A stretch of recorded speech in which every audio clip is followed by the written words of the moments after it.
All right, y'all ready? At this time, I'd like to call the regular council meeting for Tuesday, July the 15th for the town of Pierson at 6:30 p.m. to order. Yvonne, would you do the roll call, please? Yes, sir. Mayor Gray Leonard. I'm here. Vice Mayor Robert Greenland. Here. Councilman Jimmy Anderson. Here. Councilwoman Lenny Richardson. Here. Town Attorney Scott Simpson. Here. Town Planner Mark Corrett. Here. And I am present. Okay. Lenny, would you please lead us in the invocation? Gladly, sir. Thank you. Let us pray. Dear Lord, I come to you tonight with great thanks for our wonderful town. Thank you for the blessing of this rain to replenish our earth. Dear Lord, I ask that you continually bless and protect all our citizens and all that may pass through her. Dear Lord, I ask you to especially bless this council and anyone affiliated with the workings of our great town. Dear Lord, I ask you to please grant us direction and wisdom as we consider the business before us. And we ask these things in your great name. Amen. Amen. Amen. Everybody, please stand for the pledge. I pledge allegiance to the flag of the United States of America and to the republic for which it stands, one nation, under God, indivisible, with liberty and justice for all.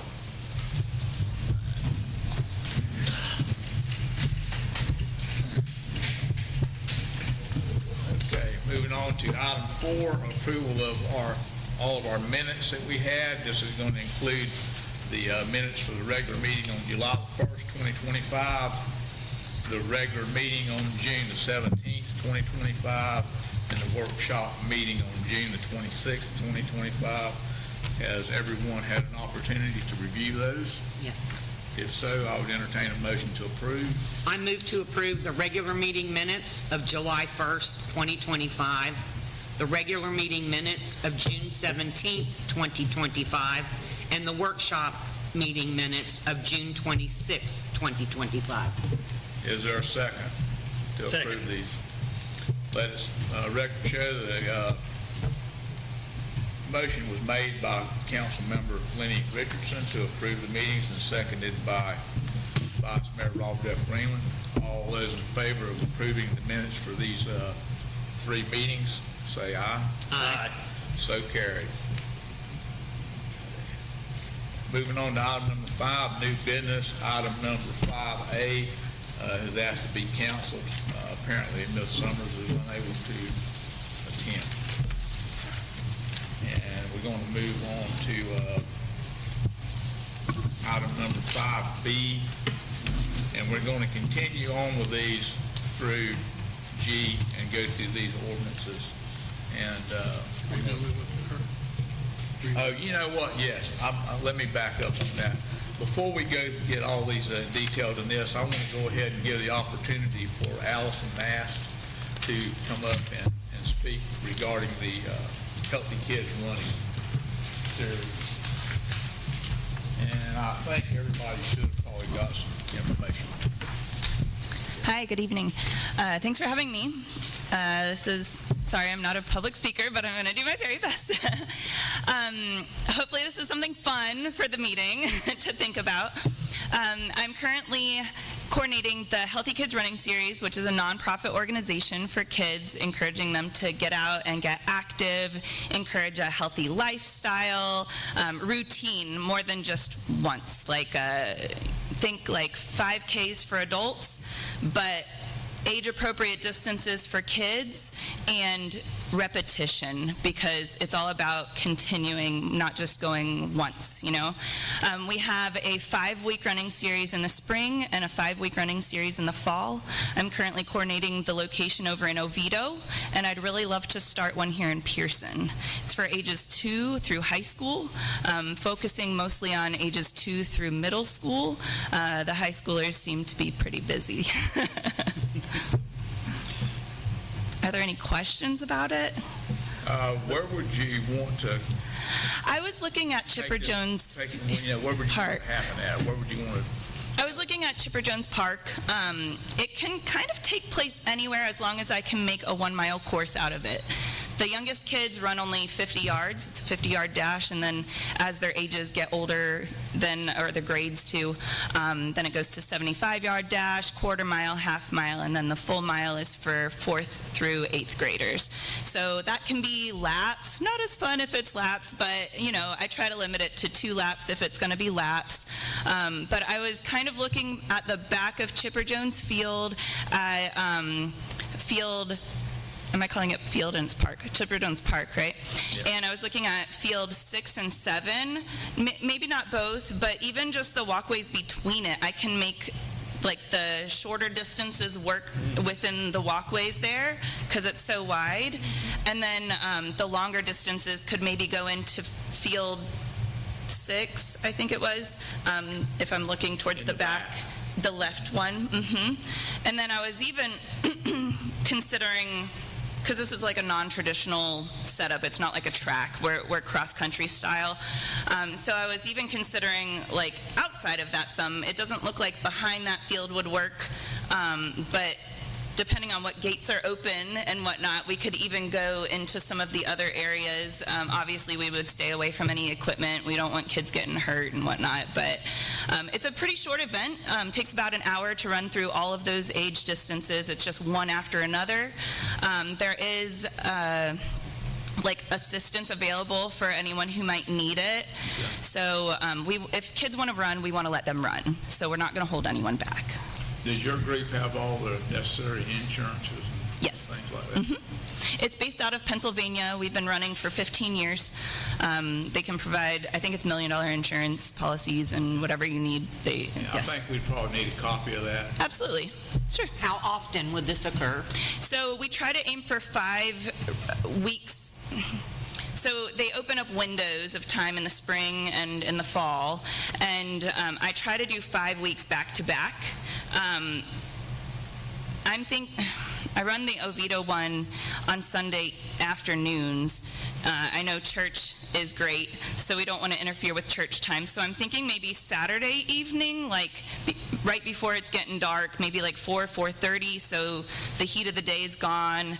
And I always aim for the earlier times in the spring and the later times in the fall window, just so that we're not overheated. But we also have like misting fans so that we can help keep the kids cool and access to water. And we look for donations for, any like popsicles, things like that. But you would probably want to do maybe 2 or 3 in the spring and then a couple or 3 in the fall. The total of about 5, is that what you're? No, it's 5 weeks in a row. Okay. Well, we aim for in a row. 5 weeks in the spring, and then we come back in the fall and we do 5 more. So if they sign up, it would just be for one season at a time. So you would either sign up. Time you would do like 5 Saturdays in a row. Sure. Same thing in the fall. Okay. And if we can't make it in a row because of holidays or events going on or whatever, we can figure it out. It's just easier for people to plan when it's like continuous, and it's better for kids to learn to, not just do it here and there, but to, keep up with what it. you were kind of shooting for? That's what I would aim for. 5 weekends in the spring, 5 weekends in the fall. Right. Okay. And have them pretty, like back-to-back weekends or something like that? If I can. Okay. So let's ask our attorney, what would you like us to require? Well, I was just going to, because I think it was just this week I was working with staff on special event permits. And so that would, seems like this would fall under a special event permit application, and then I know staff just pulled them all together for a particular event we had. So probably, Ivana, if you get her the application and packet for the special event information, then you could just fill that out, and I think it ultimately comes back here for approval. I think the special event does. So, you can just fill out the packet information. It has all the information that's needed. That you would need to supply. That way you could go ahead and put your dates on there you wanted to do it. Yeah. We would know pretty quickly if there was going to be conflicts or anything like that. Is there a way to speak with someone about dates that would not be available so I can plan accordingly? We've got the ball. We've got spring ball and fall ball. And a here. rodeo. And the rodeo and saddle club on Saturdays. The first Saturday. So it's going to be kind of hard, I'm Yeah. afraid, to do it over there at Chipper Jones Park. Do you have another suggestion of a location? We have 2 other parks. I just need to be able to make a 1 mile course out of it. That's the main thing. And it needs to have standing room for parents, of course, because they're not dropping their kids off. I think maybe we could, if you could talk to the clerk, maybe we could come up with weekends that were available Okay. and then try to work something out that way. Yeah. Sure. I mean, because in certain times of the year, we have a lot going on over there. Of course. Already, and we don't want the kids to try to run a race like when the Saddle Club's on, because there'll Right. be a bunch of horse trailers over there and people, running around with horses all over. Yeah, no, I wouldn't do That that. would be- Insurance would cover enough of that. That wouldn't be good, But I think if you could get with Yvonne or Ryan, and maybe all three of you guys together could come up with some weekends that would probably work. Okay. What do y'all think? Yeah. Yeah. I mean, I think it's a great thing to do that with the kids, personally. And maybe Sunday afternoon might be better. Right, and if that seems to be better, I can maybe switch I would say dates for the Sunday. next I think season in It would Oviedo. be a lot more open days on Sunday Sunday. afternoons Okay. than on Saturday afternoons. Okay, Yeah. good deal. Lester, you That's have, the Road 363 North Pine Street. Is there a charge for signing up, or? So it's $50 for the whole season, but that includes all 5 races, a t-shirt, and a medal on week 5. But like I said, you can request assistance, and they can provide up to the full cost available. that's for y'all to have all your water, popsicles, all that stuff, right? Say that again? The fee that you charge, that's so you can obtain all the stuff necessary to Yes. put the race on. Plus the insurance. Running event on. Yes, the insurance, the shirts, the medals, all the stuff. Mhm. I But think Sunday would be, I think Sundays would probably be best, I agree with you guys, but there again. I'll see what I can do. Yeah, I think there again, if you could maybe pick a time or whenever you could come in and some time that's best for you and Yvonne, or you and Yvonne and Ryan together, and, just pick out some days, and I'm sure we can probably work it out. Wonderful. Thank you so much. Okay? Thank you. Thank you.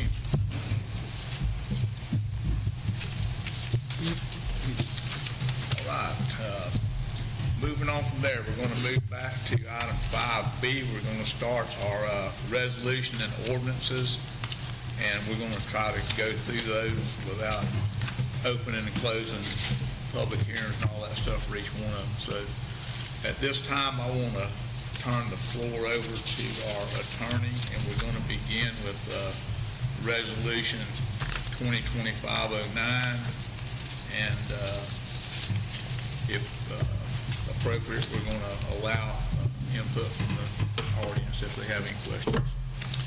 Yes, just real quick. And Mark's going to be involved in a lot of this too, so. Yeah, most likely the staff will do a presentation, the applicant will do a presentation, then you have public comment.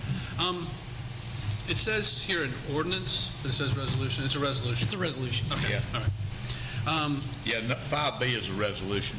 Right, it Yeah. just says that. Yeah. Yes, sir.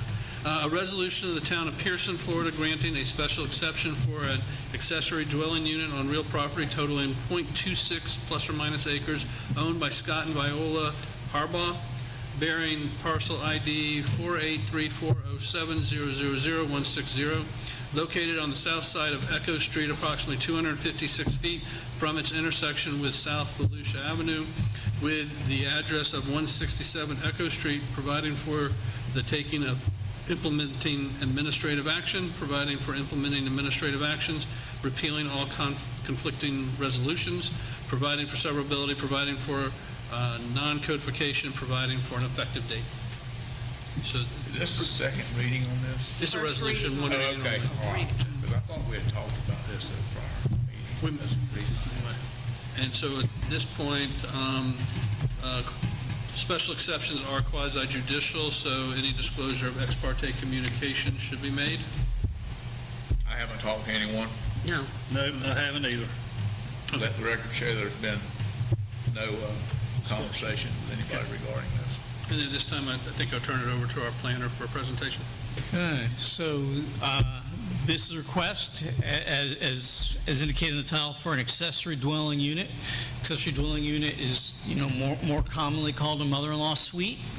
And I think in this particular case, this one is actually being created for a mother-in-law. So this property is located on Echo Street. It's on the south side, about mid-block. And I think this is best to understand if we go look at the survey, which is in that staff report, and you can see shows the layout of the property, and you will notice that on this property there is an existing slab located in the southwest corner behind the primary dwelling unit. That slab was constructed to have basically to store an RV. This will replace that. So that is the exact location in which they wish to place this accessory dwelling unit. As you may recall, the town council passed an ordinance a few years ago that established accessory dwelling units as special exceptions in the M1 district and all the residential zoning districts. And so there was criteria established in addition to the general criteria for special exceptions was addressed in your staff report. There was also specific conditions associated with the ADU in terms of its location behind the structure, its appearance, its size. This meets all those requirements with one exception. That exception is that you're supposed to meet, the lot has to meet the zoning requirements. If you recall, however, all the lots along Echo Street are non-conforming. They're the old sliver lots. This is a non-conforming lot of record, so it was built, so that lot was created prior to the ordinance being in place. So this would be, so through this mechanism, you guys can approve the special exception on that lot. I'm not going to go through each of these criteria. It's all in the staff report, which is part of the record. It was reviewed with the Planning Commission at their June meeting. They're recommending approval as well. And I'd be happy to answer any questions you'd have of me. I don't personally, I don't have any questions. I think we kind of pretty much gone over. Yeah, I think we're all familiar with the Yeah, I think we are too. We're familiar with the location and and the way those lots are. okay. So Then, Jimmy, do you have any questions, or Councilwoman Richardson? Is this a prefab or is this stick-built? No, it'll be site-built, and you Okay. can see what they think the appearance of it will look like.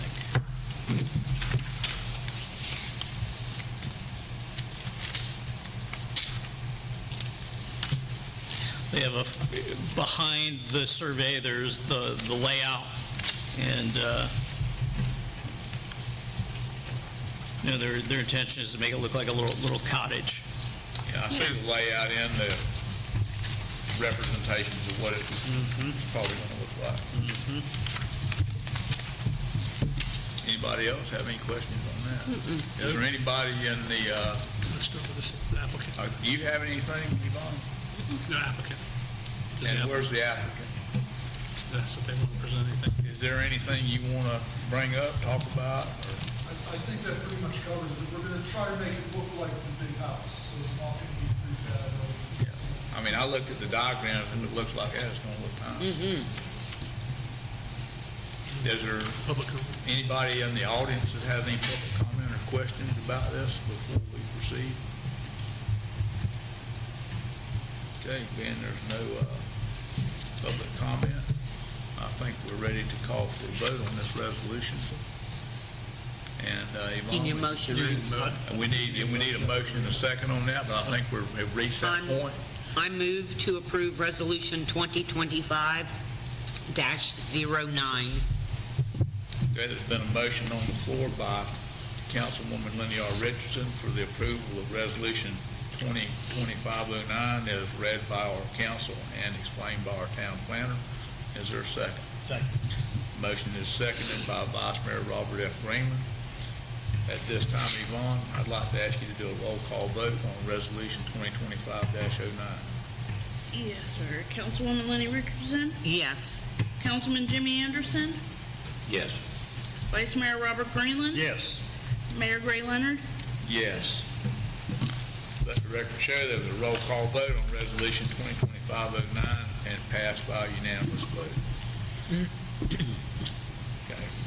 Moving on to item number 5C. This is an ordinance of the town of Pierson. It's ordinance number 2025-03, and this is the first reading. All of these ordinances, Mark, are they all pretty much in line with the same properties? These first two, so if you do, you should Okay. read 5C and 5D together. They're all tied together. Those two are tied together, and then the next three are tied together. Okay. So we're going to combine the item 5C and 5D for Yeah, our council what review. I'll do is I'll read the title to both ordinances. We'll do a single presentation, but then you'll vote on them separately. Okay. Okay. And as the first ordinance is a comprehensive plan amendment, that's legislative policy. You don't need to disclose ex parte on that. However, the second one is a rezoning ordinance, that's quasi judicial. So if anybody has any ex parte communications on this item, you need to disclose those. I have none. None. Okay, I'm going to go ahead and read the two titles in together. Ordinance number 2025-03 by title only for first reading.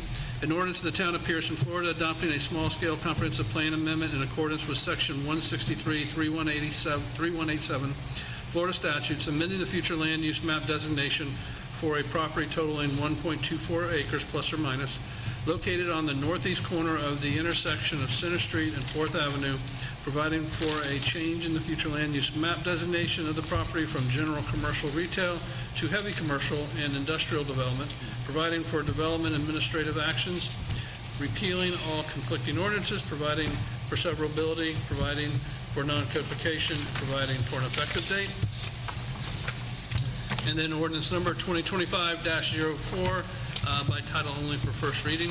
An ordinance of the town of Pierson, Florida, providing for the rezoning of real property totaling 1.24 plus or minus acres owned by Chris Wolcott, bearing parcel ID 483404000491, located on the northeast corner of the intersection of Center Street and 4th Avenue with the address of 287 South Center Street, from the existing general retail commercial development B1 zoning classification to heavy commercial and industrial development B2 zoning district, providing for the taking of implementing administrative actions, providing for the adoption of maps by reference, providing for implementing administrative actions, repealing all conflicting ordinances, providing for severability, providing for non-codification, and providing for an effective date. So at this time, I will turn it over to the planner. Okay. Mark, if you... Okay, so these two items, one's a comp plan amendment, one's the rezoning. The applicants, Chris Walcott and his wife April, they own CNS Fence and Gate. I think it's out of Emporia, and they want to relocate their business to this property, which, as you guys know, has been a real estate office for many years. A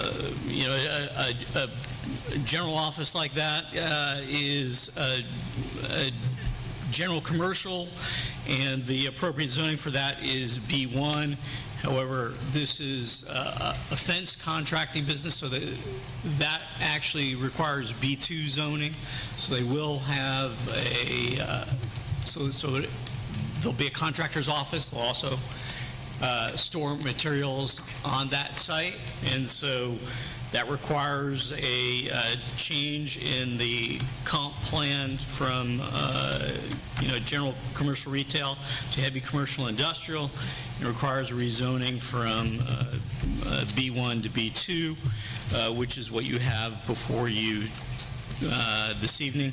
You have two staff reports, one that addresses comp plan issues consistent with comp plan. Again, I'm not going to go through that, but it's part of the record. The same with the rezoning. There are criteria set forth in the ordinance, all of which are addressed in the staff report. This was heard by the Planning Commission, and they recommend approval as well as staff. Be happy to answer any questions. This is adjacent to where the feed store is located, right? I mean, it's separated by 4th Avenue. Yeah, it is adjacent to Pierson Supply, which is also zoned B2, and as you know, they have that outside storage of Right. But it's buildings. right next door to the feed store, correct? Correct. Shane's office. Shane's office. Yeah. It is, yeah, it was what was formerly Shane's office. Right, but it's Yes. hitting the feed store zone B2, I believe, right? Correct. Yeah. That was my basic question. So it's going to tie with property that's already B2. Yes, it is. So could this be granted via special exception? No. A special exception would have to be, you'd have to amend the ordinance to list it as a special exception, and then they would have to apply for that special exception. So that's what happened with the ADU, though. That language and that criteria was put in the code, and then somebody could apply for it. We don't have language that just says you can create a special exception and put in a use that would not otherwise be allowed. And, contractor's yard are specifically called out, as being allowed in the B2. I mean, I have no problem with their fence company being granted this. My only concern is that property to the north and northeast of there, there's a pond and a lake.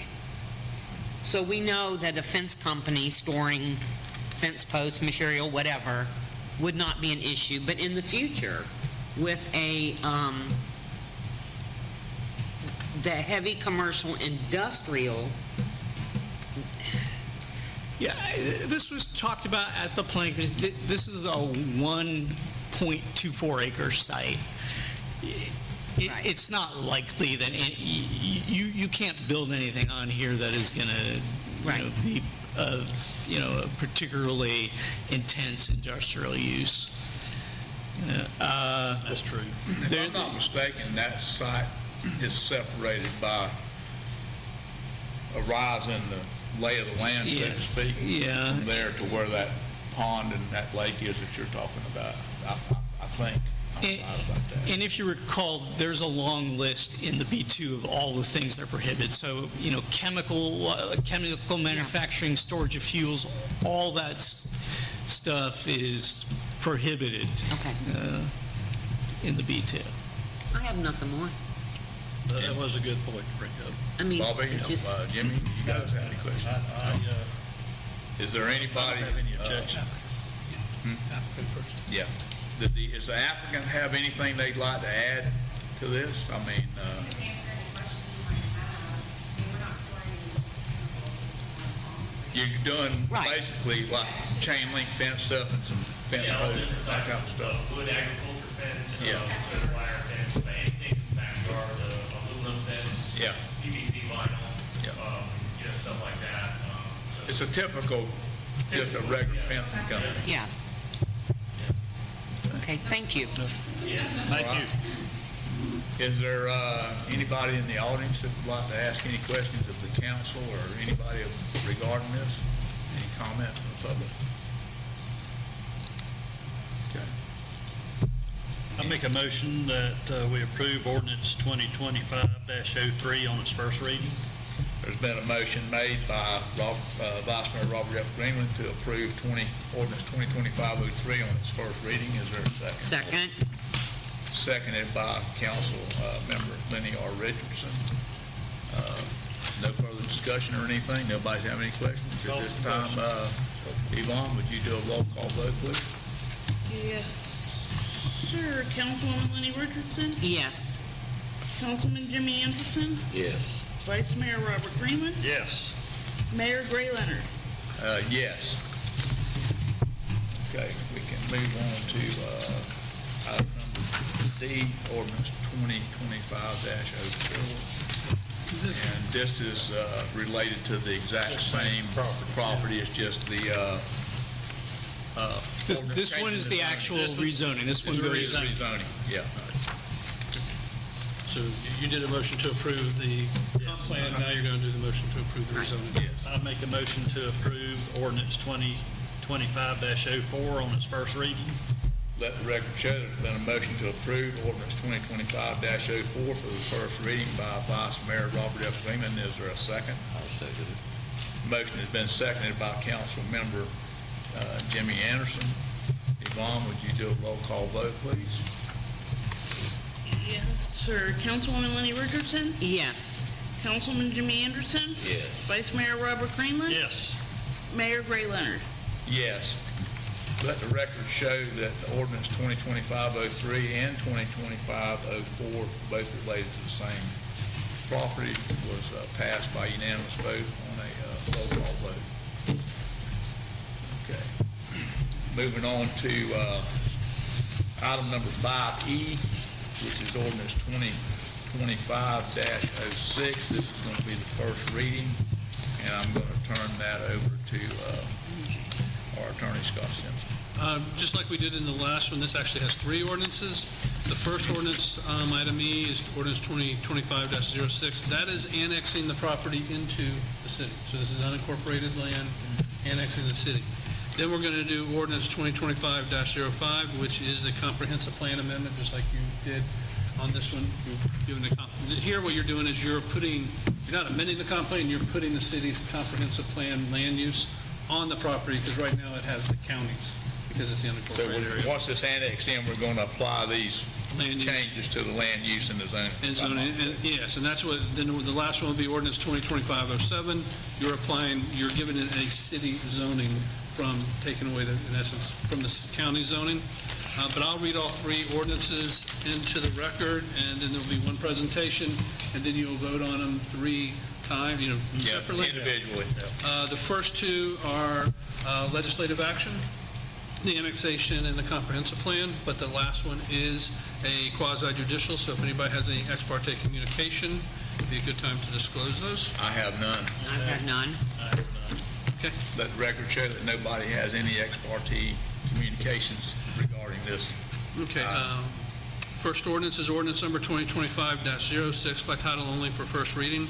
An ordinance of the town of Pierson, Florida, annexing by voluntary petition certain real property by Florentino Melendez, bearing the parcel ID 470101002430, located on the east side of U.S. Highway 17, 365 plus or minus feet north of Palmetto Avenue East, with the address of 765 North U.S. Highway 17, and located contiguous to the town of Pierson, in accordance with the voluntary annex provisions of Section 171.044 Florida statutes and other controlling law, redefining the boundaries of the town of Pierson to include said property, providing findings, providing direction to the town clerk to record the ordinance with the clerk of the circuit court, with the chief administrative officer of Volusia County, and with the Department of State, providing a legal description and a map, repealing all ordinances in conflict herewith, providing for severability, providing for non-codification, and the taking of administrative actions, and providing for an effective date. Next ordinance is ordinance number 2025-05 by title only, first reading.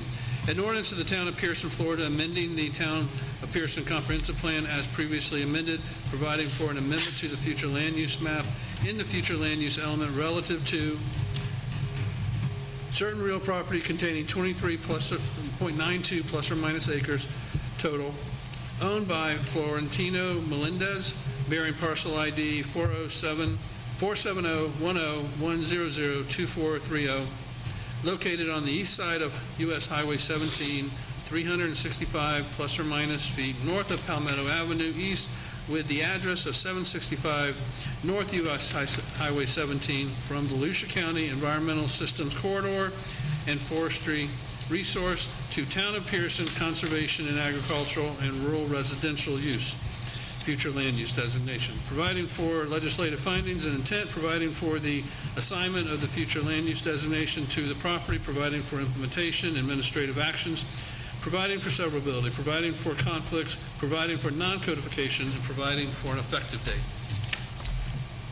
And last will be ordinance number 2025-07 by title only.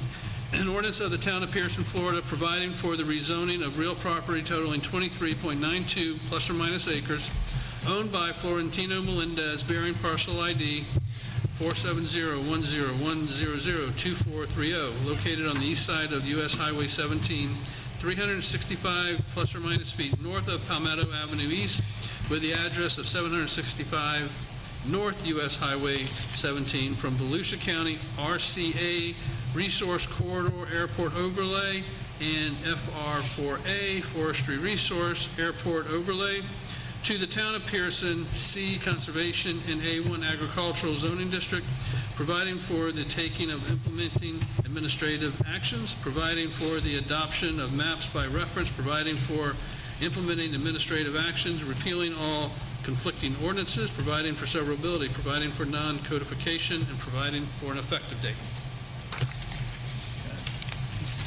Can we make one correction to that title? Which one? It's way more than 365 feet. It's like about 2,000 feet north of, Which one are we talking about? All of them? yeah. Yeah, I think they all say Yeah, something about all of that. 365 feet. Yeah, And my error, and I didn't even realize it till it was said aloud. It's it's a lot greater. Whatever that distance is, though, we're speaking of the same property as north of Palmetto Avenue. yeah, So, right. yeah, So it's way plus. yeah. Yeah, way plus. But this property is located on Yeah, Highway 17. I can north of actually- Palmetto, on the east side of Highway 17, yes. Okay, so. So the property to the north of it is, the property to the north of it is, the one is the event center one that Fidel, that's about 2,000 feet north.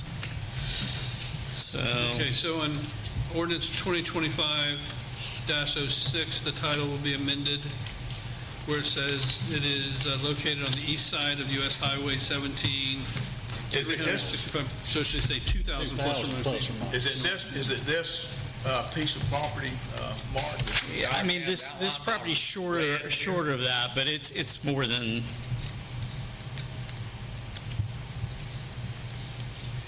trying to find the, I'm looking at this aerial photograph here where it's outlined in red, this property. Yeah. I mean, and I'm looking at the, because Palmetto Avenue, I think where that comes in is that Palmetto Avenue continues on and makes that loop and comes back out on Highway 17 north of the Palmetto Avenue that's over on the east. Yeah, the South Palmetto Avenue, or on the west side of Highway 17, because it comes across the road and makes a loop. And where that loop comes back out, it may not be a whole lot farther than that, looking at this aerial photograph. yeah, let me, Yeah. 365 feet. it is a long linear Palmetto property. Avenue where it comes back out to 17, and there's the edge of the property line. I'm trying to figure out now how much, I mean, it's, Could be. I wouldn't say that, that's relatively. Pretty close. It's pretty close if you look at where the Okay. north loop of Palmetto comes out. Yeah. well, Now, it's a lot further than that from the Palmetto Avenue over Yeah. on the west side of the railroad yeah, track. okay. Well, Well, this says, I'll stand corrected then for, well, it says 365 plus or minus feet north of Palmetto Avenue East. So, so we're about And 300. this is Palmetto yeah. Avenue east, I am thinking of, Palmetto Avenue west. yes, yeah. Yeah. So I'm staying on that corrected. avenue- Sorry for going down this No, loop. that's okay.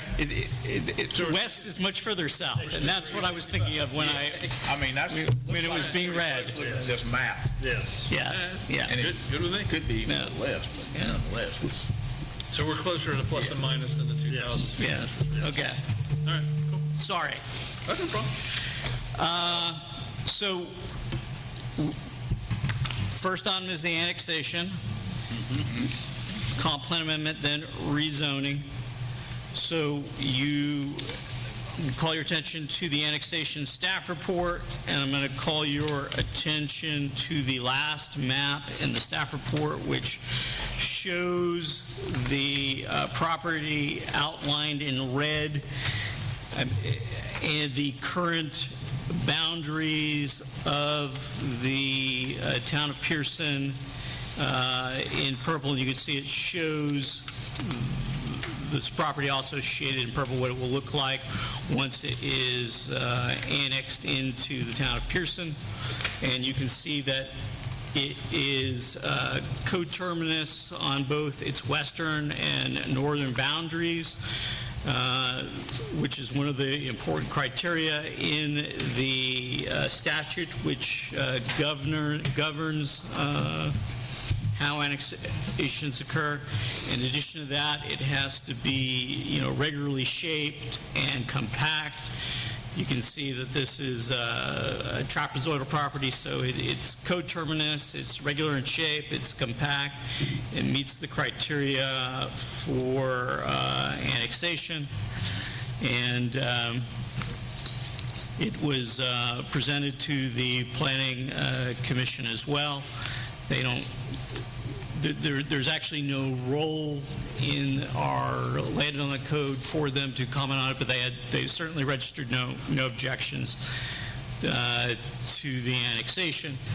The applicant is requesting this because he wishes to annex in the city and construct a single-family residence on the property. You can see from the next staff report, this property has a Volusia County designation of forest resources, which is essentially timbering. And then the western portion of the property is environmental systems corridor. So that's usually applied to things which are wetlands. And it has an underlying Volusia County zoning of resource corridor and forest resources. So the resource corridor corresponds to the ESC corridor in the county, and the forest resources has a matching in the zoning, and the future land use are the same. And so they're requesting to go to ag and rural residential and conservation. Those are the two most closest future land use designations that we possess. The difference between our ag and rural residential and the county's forest resources, that ag allows a site-built home to be constructed on 5 acres. The forest resources in the county is a 10-acre requirement.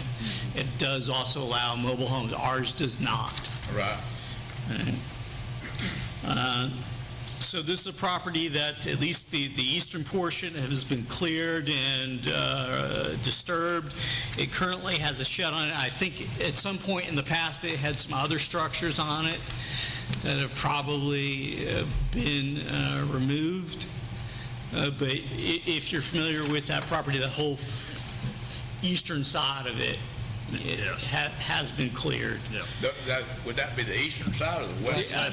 Western side. West side. West side. Yeah. The entire western side of it has been cleared. The eastern side of it is The eastern side is where the conservation is where the conservation, and it's actually, if we really get into it, like the far eastern side has a little bit of uplands on it as well, that are kind of landlocked by the wetlands that are on this site, and also there are wetlands that are off-site. So there's a little bit uplands back there that'll kind of be difficult to access. But what the applicant wants to do is he wants to construct a home on the eastern portion of this property. Western portion of this property. I'm having difficulty tonight between West Palmetto and East Palmetto. Just spit, Mark, just spit. Yeah, but he wants to put his home on the side that's up next to the highway. Yes. Yes. But the first ordinance pertaining to this situation is the volunteer annexation, The correct? first is just annexation, the rest are conflicts. So let's talk about that a little bit. So what's going to happen is we present them all tonight. We will, at this meeting, you're hearing first reading. At a meeting coming up, we will second read the annexation ordinance. We won't have the comp plan amendments and rezoning, because if you recall, the comp plan amendments, between first and second reading, we send out to the Growth Management Commission when that comes back, but we'll have completed the annexation in advance. Right. So we'll make a decision on the annexation tonight on the first reading, and then we'll do that again on the following meeting for the second reading. Once the advertisements And then submit the things for the comp plan change and the rezoning change, correct? Correct. I make a motion. Before we do that, is there anybody, You got to ask for the property applicant. owner here? No. No? Is there anybody in the audience that has any questions on this property we're talking about, or anything? Yes, ma'am. State your name and... My name is Allison Nast. The property is currently listed for sale. So why are they trying to annex it to build a house on it? My understanding what he wants to do is, first of all, this property's not subdivided. He wants to split it. He wants to use the money from sale of a portion of the property to build his house, is my understanding of what he wants to do. When he originally talked to me, though, it was not listed for sale. I only found out that it was for sale subsequently through discussions with the clerk. But that's what he wants to do. He wants to... It's been on and off the sale for like... So, but it's not split. So unless he's selling you the whole thing, don't buy it. Right. Now, all this property is Fidel's that's joining Sammy Bennett's. This is just north of it's Fidel. This doesn't have anything to do with Fidel. No, this is a guy, this is just south of Fidel's property. His name is Florentino Melendez. I think this may butt up to some property that's owned by Mr. Bennett, but this doesn't have anything to do with the property owned by Fidel Vasquez, unless I'm mistaken. No, it doesn't, but it is immediately south. Yes. Anybody else in the audience have any questions on this? Okay, being no further public comment or any questions, I would like to call for the question. Yes. I make a motion that we approve ordinance 2025-06, I'm sorry. Ordinance 2025-06 on its first reading. For the annexation. For the annexation. Okay, there's been a motion made by Councilmember Robert F. Greenland to approve the ordinance 2025-06 regarding the annexation of the discussed property. Is there a second? Second. Seconded by Councilmember Lenny R. Richardson. Yvonne, would you do a roll call vote on ordinance 2025-06, please? Yes, sir. Councilwoman Lenny Richardson, Yes. Councilman Jimmy Anderson, Yes. Vice Mayor Robert Greenland, Yes. Mayor Gray Leonard. Yes. Let the record show that it was approved unanimously by roll call vote for the first reading.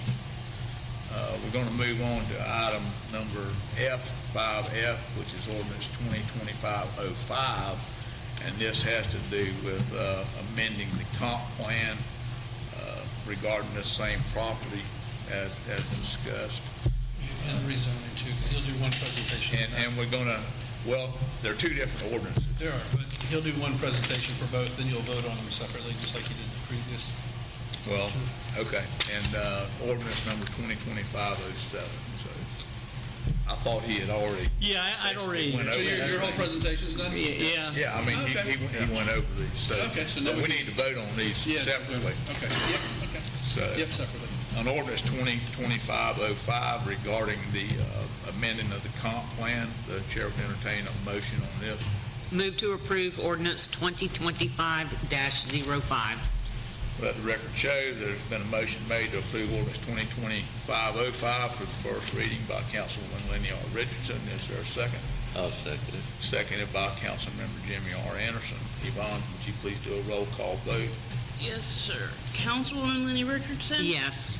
Councilman Jimmy Anderson? Yes. Vice Mayor Robert Greenland? Yes. Mayor Gray Leonard? Yes. Let the record show that there was a roll call vote for ordinance 2025-05, passed unanimously. Moving on to item 5G, which has already been discussed. It's ordinance 2025-07, the first reading. This is an ordinance regarding the rezoning of the discussed property. Is there Chair would, or the Vice Mayor would entertain a motion to approve? Move to approve ordinance 2025-07. Let the record show there is a motion made to approve ordinance 2025-07 by Councilwoman Lenny R. Richardson. Is there a second? I'll second it. Motion has been seconded by Councilmember Jimmy Anderson. Would you do a roll call vote, please, Yvonne? Yes, sir. Councilwoman Lenny Richardson? Yes. Councilman Jimmy Anderson? Yes. Vice Mayor Robert Greenland? Yes. Mayor Gray Leonard? Yes. Okay, we've already gone over 5H, the Healthy Kids Running, so we're going to move on to item number 6, old business. And this is the Northwest Volusia Little League Agreement that was tabled on June 17th. I'm going to turn this discussion over to Town Attorney Scott Simpson, and then if there's somebody that's going to come up and speak to us regarding this. Which one of you want to, because we're going to open this up for discussion. Yes, between absolutely. us and them. Yep. And just tell us who you are. I'm Kelsey. I'm the president of Northwest Volusia Little League, and Katie's with me, who's our vice president. Okay. Yvonne, do they have copies of this merge document? Yeah, it should be in the packet right Okay, there. they have it, okay. What you have is, you see something that has red underlines and strike through? There's It'll two be the last documents thing in for the those. packet. And, So the whole way to the back. we provided them with certain agreements based on our last meeting, and then they came back with a revised field rental agreement and a donated work agreement. So what I was able to do with my Microsoft Word program, it merges them together, and it shows you what the changes are. I thought that would be easiest for y'all to evaluate this, so you can see. And so what shows up, see what the changes are between what we proposed, gave to them, and then what they're proposing. What shows up as underlined are the changes they are proposing to the document the city provided to them.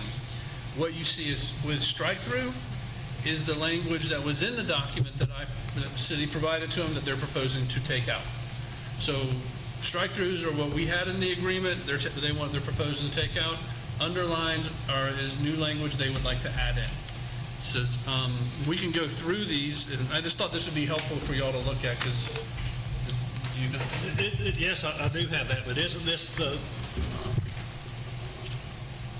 That's what I gave you yesterday. gave It me was the yesterday. copy they had sent me via email that I gave to them. is this the combined?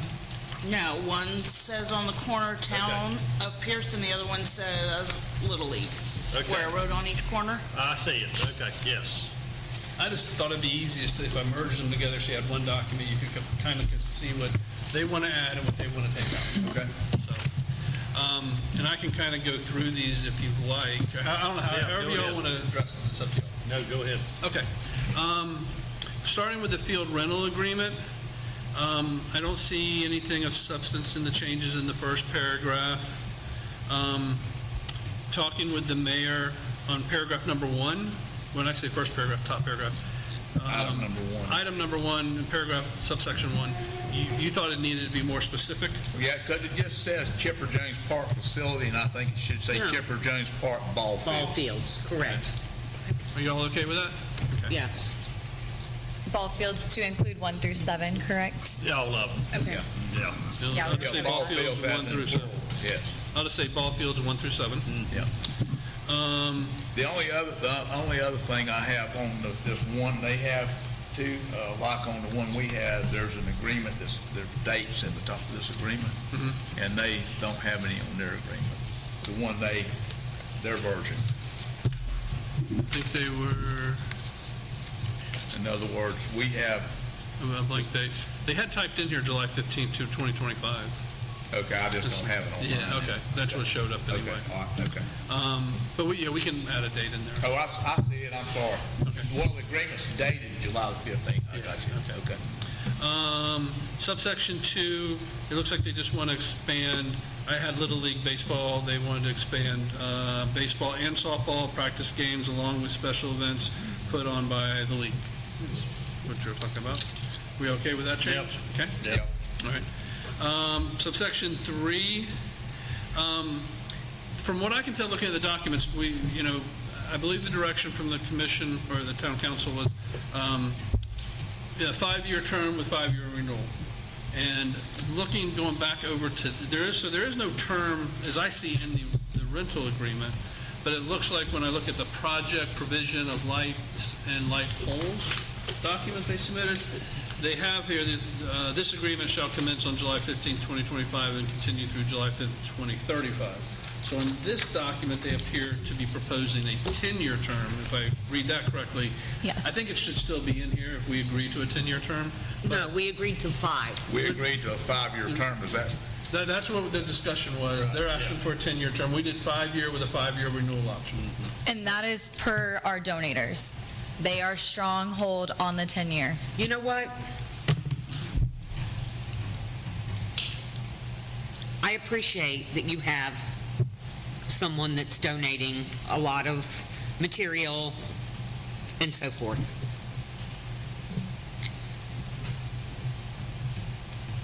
We have a responsibility to not just Northwest Volusia Little League, but to 1,500 taxpayers in this town.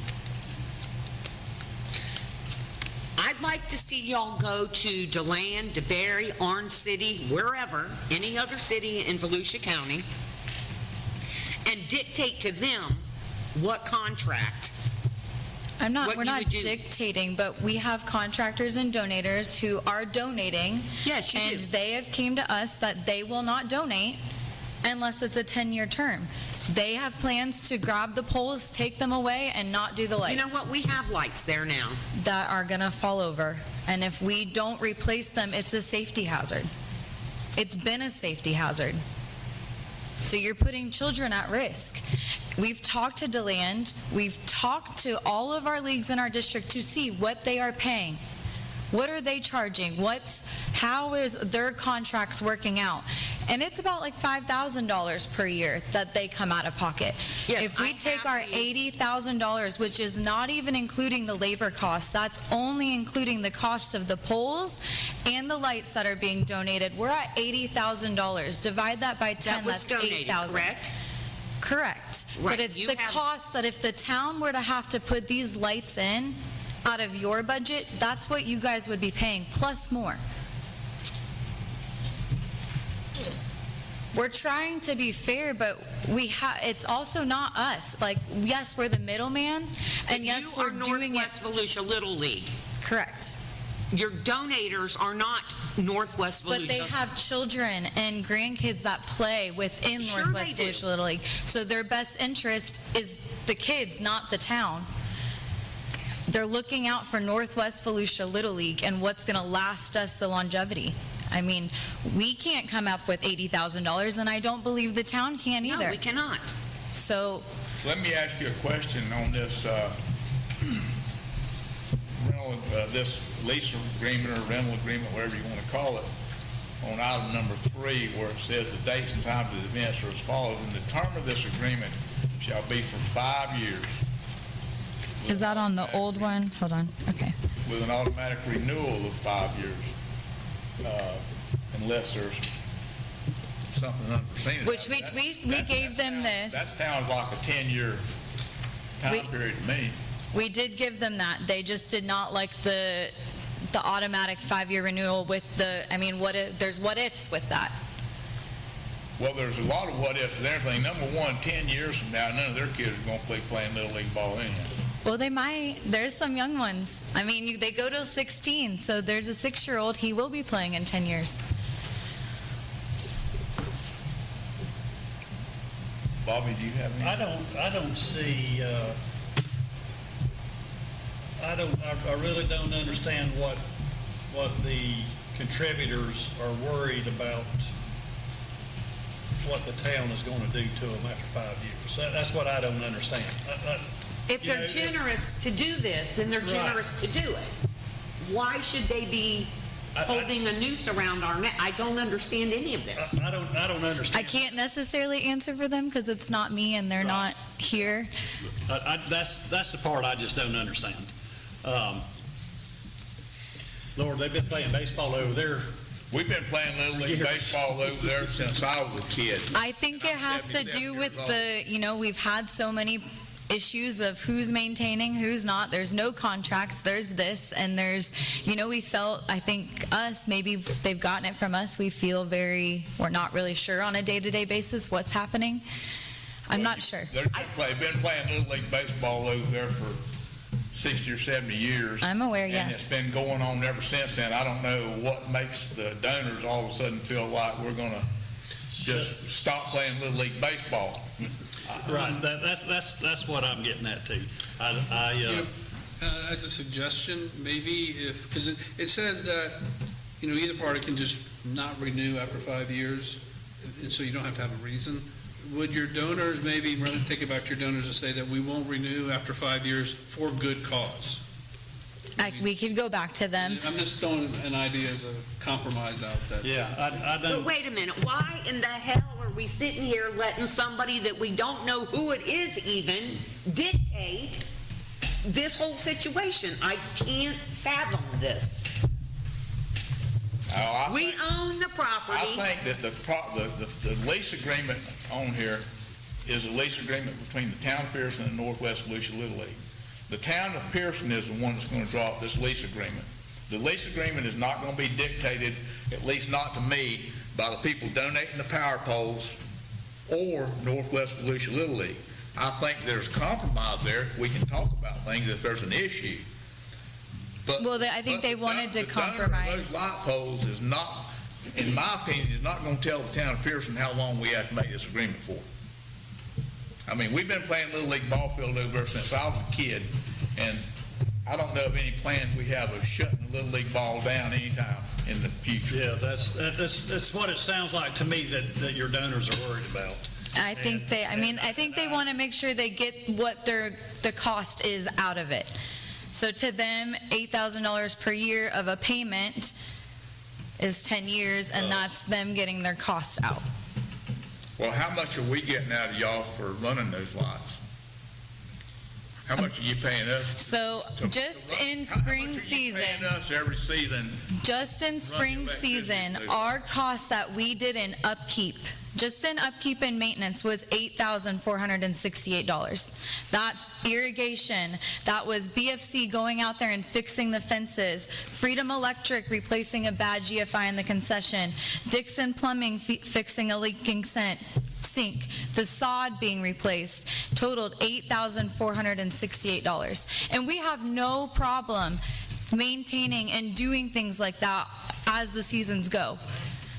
So, I mean, for the fall season, we're looking at, on August, we already have a work day planned. We're planning on, there's a broken wood steps on the stairs that go up to the concession stand. We're fixing that.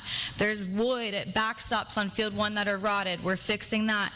We plan on painting the benches on the back fields to get them to look like the front fields do, because we will be utilizing them this year. Anything that needs to be those little maintenance, we don't have a problem paying for. Batting cages, that's in our goals. Scoreboards, that's in our plan. Between fall and spring, all of those things we plan to have redone and new at our cost, coming from our bank account, not asking for you guys to do it. Well, compromise. We've spent, $3,000 on the irrigation pipe. The average power bill up there is $380 a month, just for the lights. On the power bill, though, that light switch is open for any person to go up there and turn on. Give me a break. People don't go up there and turn those lights on, ma'am. But they could. They could, but the But they're not. reality is they don't. The only time. But we're those not lights there are on during the is summer. when you guys are playing ball, or somebody has This, to. yes, right. These figures were from fall, active months. So, I mean,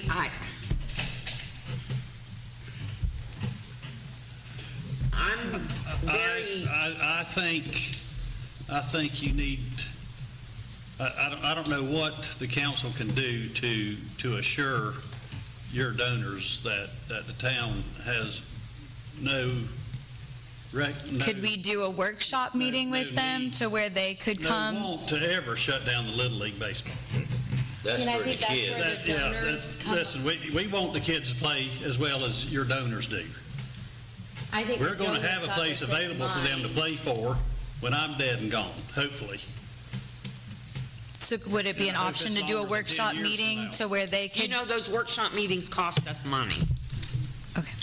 I don't think we need to do a workshop. I think your donor, if they want to donate these power poles, they need to understand those ball fields up there have been operational for years. And we appreciate you guys and those donors coming on board and doing something with those lights and those light poles. But I don't know why the donor has any doubts in their mind that when they put up new light poles, that next year we're going to stop playing baseball. I mean, that's kind of what it sounds like to me. They're worried about us just closing the baseball field down, and that's not going to happen. I mean, and I'll be honest with you, some of the work you guys did up there, y'all did that on your own. I don't recall anybody coming to the town hall and going, hey, you know, the back fence on that one field is bad, we'd like to get better fence company to do it. The only reason I knew they do it is I happened to see them up there putting it up. Y'all didn't communicate that to the council. And historically, You didn't communicate to the council that you wanted to redo the sod on the infields, you just did it. I think that was when Mayor Sammy and was. the town cooperated with you, and we kept it watered and made sure that it grew. I mean, I don't know what kind of assurance your donors want from us, other than the fact the donor shouldn't have a damn dog in this fight. if they want to donate the poles, then they need to donate the poles. If they don't Correct. want to donate Then they the poles, don't. then they don't donate. Period. I mean, I don't know. But, I mean, contracts, but this is just, it's absolute lunacy.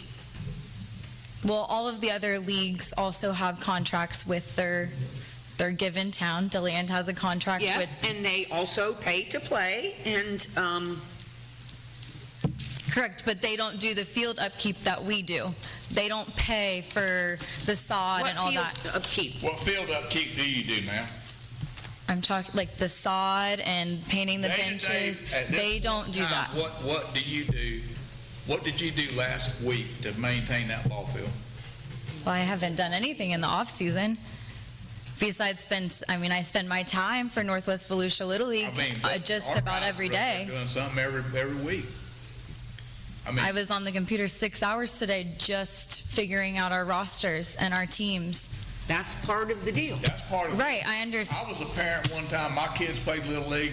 Our girls played softball. My wife coached softball. I know all about being involved in it, and the parents have to be involved in this in order to make it work.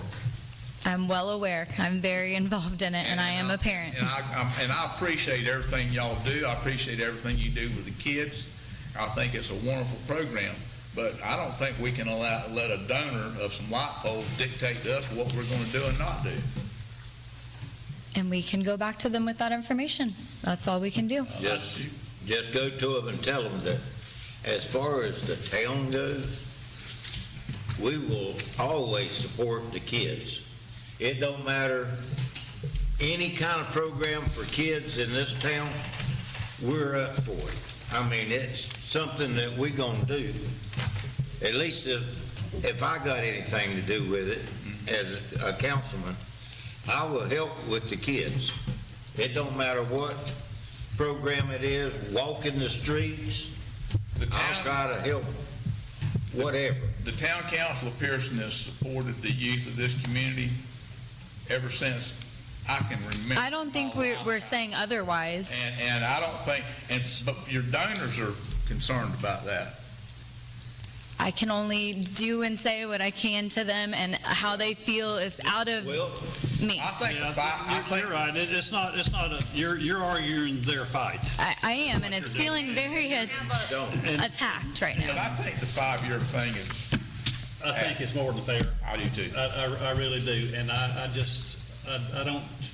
won't, you need to go back to whoever your donors are and let them know how this town But feels. why the hell are we even concerned with their damn donors? Well, we should, We well, need the lights, though. I mean, there's a few that are safety. We do need to replace some lights. And I get it if they donated it. there are some I get poles, that. there are definitely, They just- those poles need to be replaced, there's no doubt about it. And we're not expecting And- you guys to pay out of pocket or, but we've done our fundraisers to raise money. We've brought in people from outside to help us upkeep. And that's how Exactly. an organization works. That's kind of how it's always been done ever since my kids played. The Little League fell off very strong for quite a few years, and we have tried and busted our butts to bring it back. And I appreciate that. Yvonne? Yes, ma'am. My question is, what type of donors do you have that are creating stipulations? Donations are usually donations. They don't come with stipulations, rules, regulations. I believe it comes with stipulations because of the close-knit they feel to the Little League. It's not like we reached out to some huge company that is just donating because they have the extra money to donate My it. question is, like they all stated, Little League's been playing on those fields for over 30 years. Where do they have the assumption that all of a sudden this council's going to say, no, get out of here, we don't want you? That's what I think they're upset about. And I It's understand making that. it sound like you're saying, okay, you guys are just going to throw us out, so we want. But I think it's being taken as Northwest Volusia Little League is saying that, and we are just the But you middleman. yeah, I understand you're the middleman, but you have to stand by your donors, so therefore they are part of you. Well, yeah, because we know we need the lights. There may be a difference in perception of That's what I'm trying to get across. There's a difference Is, in perception. just listening, is the lights should be viewed as a donation to the city, so they can have a field. Not a donation to the Little League to, in essence, get a 10-year agreement by having them then come to us. I think that's the difference. The city wants the donated lights. If they don't get the lights donated, they're probably always going to have baseball there. But you may or may not be an organization for 10 years. There may be a different type of organization that comes in with baseball and not exactly. Well, I think that's their concern then. Northwest Volusia. I mean, we had Travel Ball come in here, a couple months ago, trying to get use of the fields. And that may be, I think, just perception, my listening here is the city, and I could be 100% wrong, but I think the commission is saying the donation of the lights goes onto the city properties. They're making the donation to the city. That was my point too. I agree with you, Scott. The donation of those light poles, it's for the benefit of whoever's playing ball up there, whether it be you guys or somebody else. But the donation of those lights and those poles is to the city of or the town of Pierson. Right. That's who it's. We understand it's not us owned, but they also would not be donating it if they did not have kids playing for the Little League. I agree. But they might be donated as long as the kids were playing baseball. It may not be with the Northwest Volusia Little League. It could be there's a lot of different baseball associations. I'm just saying, there's different ways people play baseball, different organizations they can belong to, and that may be the perception of it that we're having. And the only other thing I would ask, do y'all want to go through the different other changes, or just so we can? Let's get through them, and then if we need to go back to those lines. We didn't get very far. Yeah, let's run through these changes real quick. Okay. Get it done. I don't know if I really saw the changes to the spring and fall season. Was there really much of a change there? It still looks like it's January through June 1st is the spring, and August. And it says summer, but it should say fall, and then fall season. Okay. summer would only be if we were to host any All-Stars or Tournament of Champions. And you put in there the user shall not be charged for the use of facilities. I think that was consistent. In the original Town of Pierson Field Rental Agreement. Paragraph 3, the user shall have exclusive use of the facility during the above times. We have the Saddle Club that also uses the property the first Saturday of the month commencing. Well, I think We always communicate with I them. think the question is there, it's just a matter of the wording, because it says the facility, and it probably should say the ball fields. Yes. Because the Saddle Club doesn't use the ball fields. The Saddle Club Correct. uses some of the parking area, and they use the rodeo arena. And we have no intention of hosting ball games when there's Saddle Club it's safety-wise for our kids as well, so. We probably ought to just make it clear, when we say exclusive, that says there's only, that's exclusive means exclusive. We ought to put in there, except for Saddle Club events? And rodeo. And Rodeo, okay. yeah.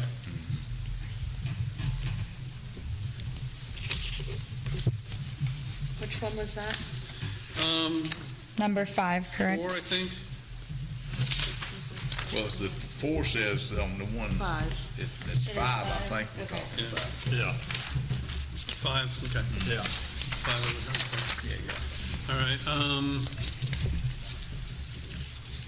So when you say in here that, okay, the facility, the user set times, dates other than those specifically set forth, must be approved by the city instead of shall be approved. When you say must be, are you saying the city has to approve it, or are you confirming that the city? It has to be approved before you guys do it, correct? But you're not Your intent. obligating the city to approve it, that's the word. We are, sorry, I'm trying to, these numbers are different. They're, Yeah, maybe my idea of merging these will use the rest of the idea. But it's the new, under the red lines, it's the paragraph 5, says the use of the facility by the user at times or dates other than those specifically set forth above must be approved by the a separate. Separate field rental agreement. agreement. So must, you're not using the word must in terms of obligating the city to approve it, you're saying that you. We would have to give It needs to you, get approved before you guys do it. That's the way I read it. Okay, Yes. all right.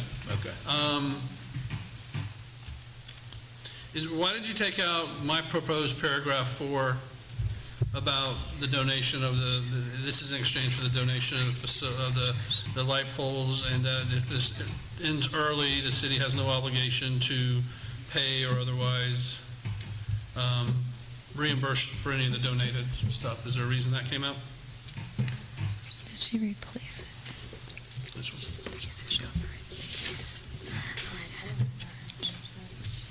It was my paragraph 4. Yeah, I'm not sure if maybe they thought it was a duplicate because of Before Sandy. the it shall not be For the charged. use of the facility. Well, the key thing in here, what I was trying to get through is that if the I don't want anybody coming back and saying, hey, this agreement was cut short for whatever reason, you should pay us back for the prorated amount of the light poles. That's what I was just trying to put in there, that regardless of how this agreement ends and when it ends, we don't have to pay you money back or give you the light poles back. So I think that's kind of important to leave in there. Absolutely.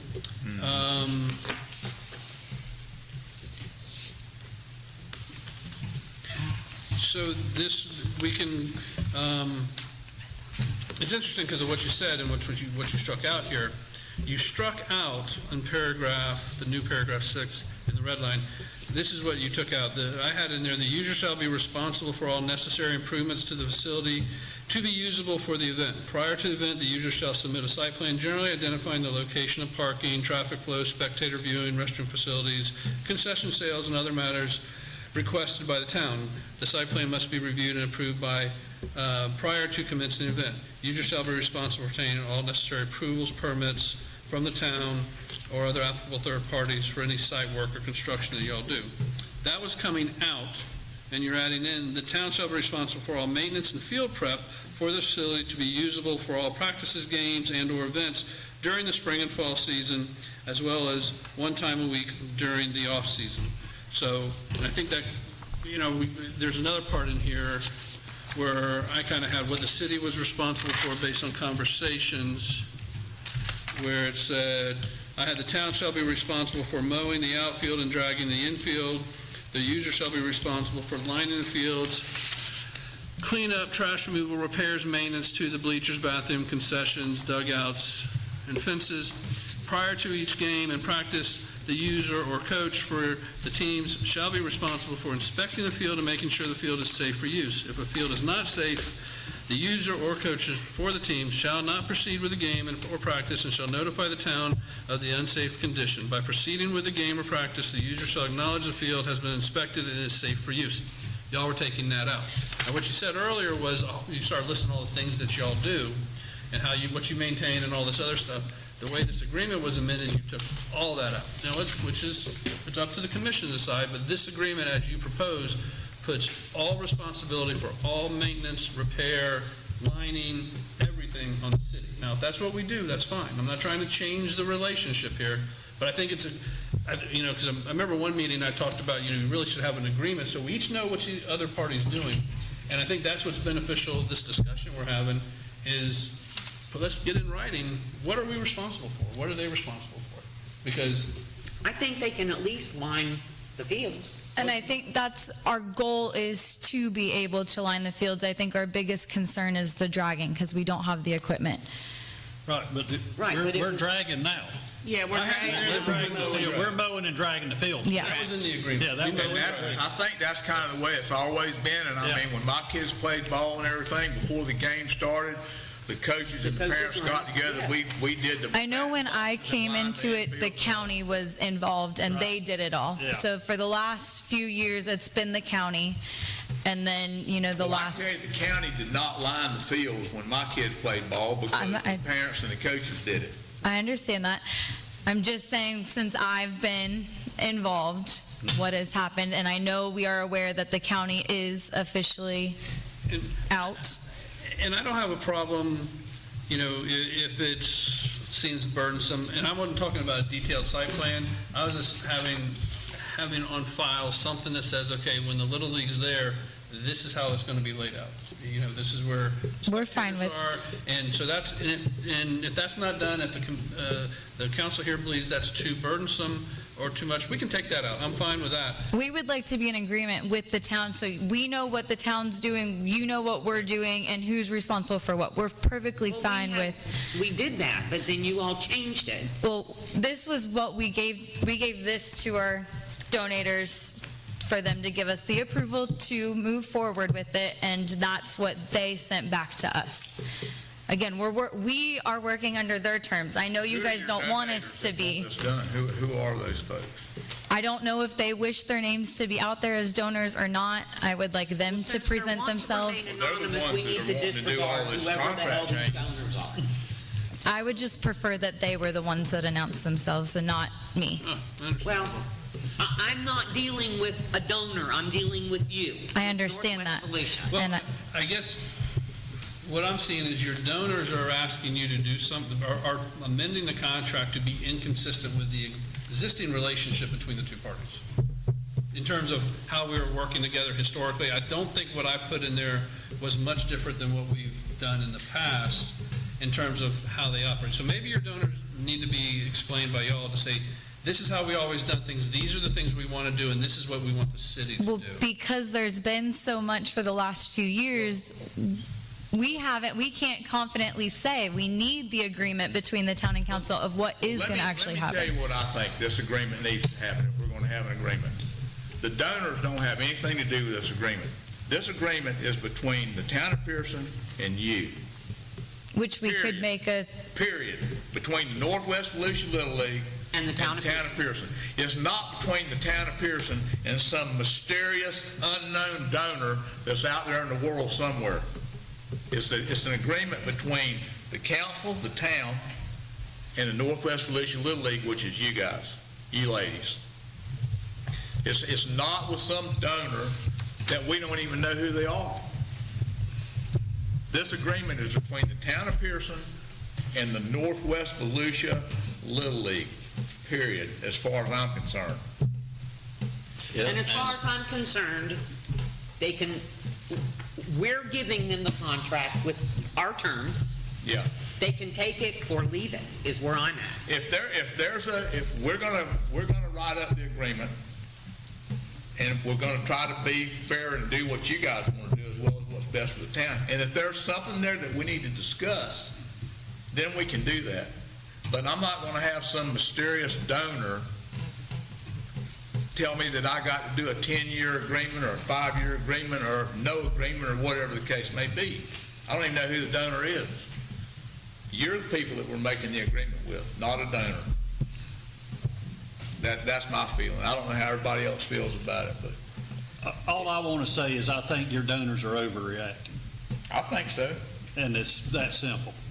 I may know them, I may not know them, but I think they're overreacting. If they think that the town of Pierson is going to close Little League baseball here in the next 10 years, well, then they don't need to make it a donation then.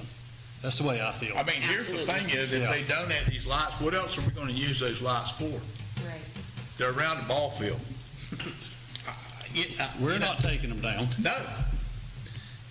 We've maintained. Well, I don't think they're going to come down agree. easily. They won't take them down. I agree that the lights up there, they're probably getting weathered, the poles and everything. But that's what we put them there for, is to play baseball. And that's, if we put new poles up there, that's what it's going to be for. I mean, we're not taking them down or anything. There's somebody back here. Yes, ma'am, could you tell us who you are? Kelsey Beasley, with Northwest Pollution Little League. I think the concern, I mean, from the perception kind of thing, what's going on, is that with the donors giving this, they're mainly wanting it to go strictly for Northwest Pollution Little League, and the 10-year commitment that they're wanting is in fear of the city allowing other leagues to come in and utilize the fields and take over kind of our. This is what you need to explain to the donors. They're not donating those lights to the Northwest Volusia Little League. The Northwest Volusia Little League has no property ownership or entitlement or anything else to that dirt up there. That belongs to the town of Pierson. And when they donate those lights and put them on our property, they become the property of the town of Pierson. They don't become the property of the Northwest Volusia Little League, and you can just come in and take them down if you decided you wanted to or anything else. They become town property. And I mean, if I rented a building to you, a home, let's say, and in your backyard you built some workshop, well, guess what? When you move from there, you ain't taking that workshop with you. It belongs to me. It's on my dirt. And it's the same way with those lights. When they put those lights on that city property, they become the property of the town of Pierson. And it's like the vice mayor said, we've been playing Little League ball here forever, and we don't have any plans of stopping Little League baseball. I agree with everything that you guys have said with it on terms of it. It's just, I think that they're hoping for a commitment that it stays, that the town of Pierson keeps Northwest Volusia Little League as the sole Little League at those fields instead of. But there's no guarantee that. That ain't the way them ball fields are designed. But since you're. They're designed for any kid to play ball. Any league Totally, but like. can come in here and play. We don't care. As long as it's the kids getting to play ball, that's all we care about. But It don't Kelsey, matter who's to what say league in it 2 is. years, there are no teams? I mean, Totally get it, but it has been Northwest Volusia Little League since your guys' kids were here and since you guys all played ball, your grandchildren. It's been the same league. So I think we're just trying to hope to keep it within the same league that's been here through and through, and the fear of us outdoing it so much is the fear of newcomers like the travel ball team that was wanting to come in. Or Let me ask you a question. If the Little League wasn't playing ball on there next week, and a travel team wanted to come play ball on that field, what do you want us to do? Tell them, oh, no, you can't play because the Northwest Volusia Little League put lights up? Not at all. I'm saying maybe within those timeframes that they specified in the terms for spring ball and fall ball, that make sure that those are utilized for Northwest Volusia.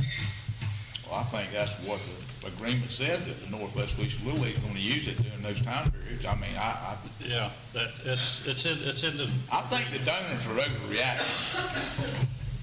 And I think we're making this way too complicated than what it needs to be. That's the way I feel.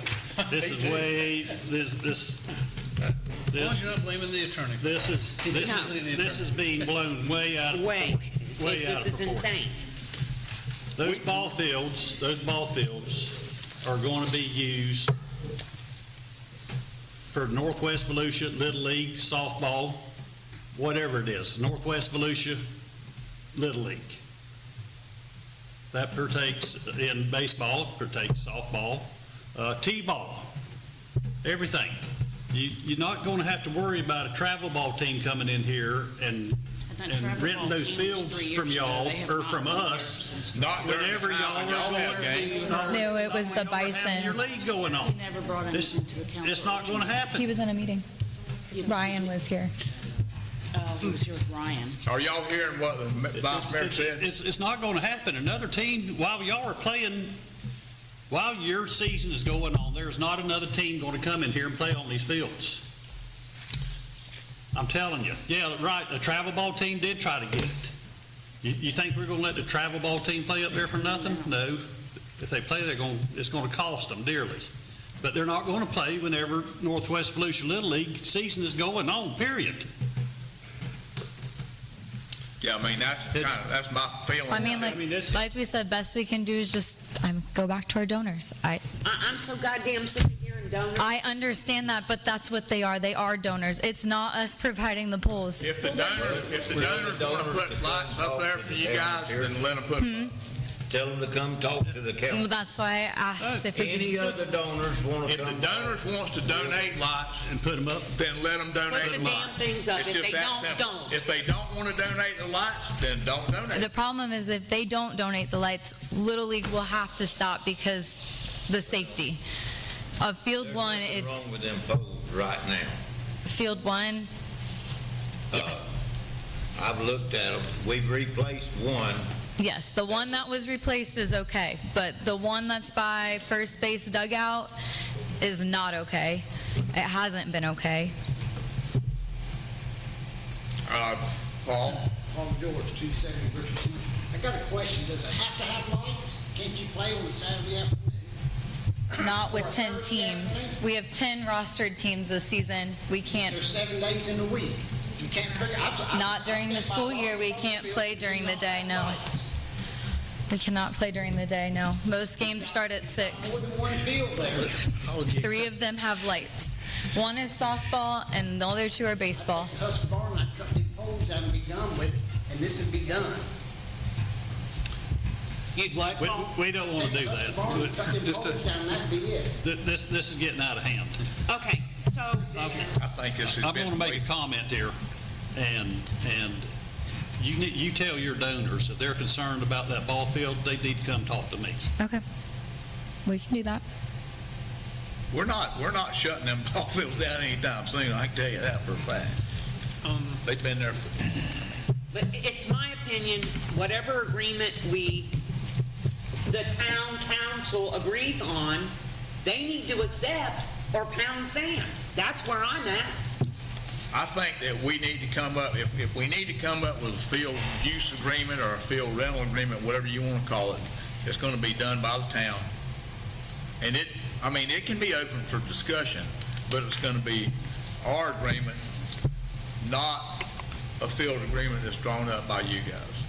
That's fine. We're willing to work with you guys. This is what was provided to us, and By your goddamn, I did not saying it. By the donor. So the donors are the one that did this lease agreement? Is that what- They're the ones that presented it to us, yes.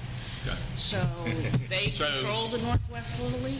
Some mysterious. We all feel like we are kind of at the, What I'm trying to find out. they don't control us, but yes, I mean, we need the lights. We know we need the lights, so. I understand. I think the problem is how they brought it forward is it's an ultimatum. Either you agree to our terms for the Northwest Volusia Little League, it doesn't matter who plays on those fields, or if the town owns those fields. So I think that's what their issue is. It's an ultimatum. It's not a...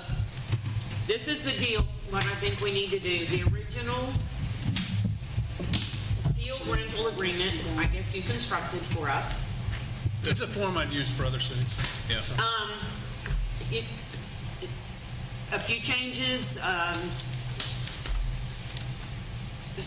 stating about the property, that they specify the ball fields 1 to 7.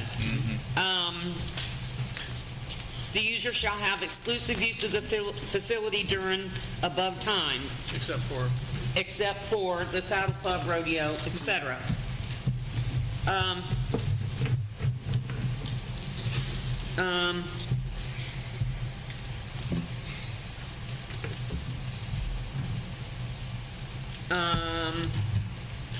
Okay, yes, you had in here, the user shall be responsible for lining the fields, cleaning up the trash, removal and repairs and maintenance to the bleacher, bathroom, concessions, dugouts, and fences. And the town was responsible. And we're responsible for mowing the outfield and dragging the infield, correct?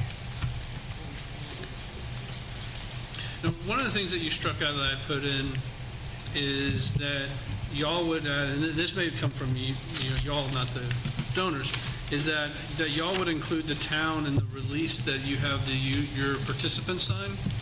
Is there a reason why you struck that? What number is that? That would be, it's the revised,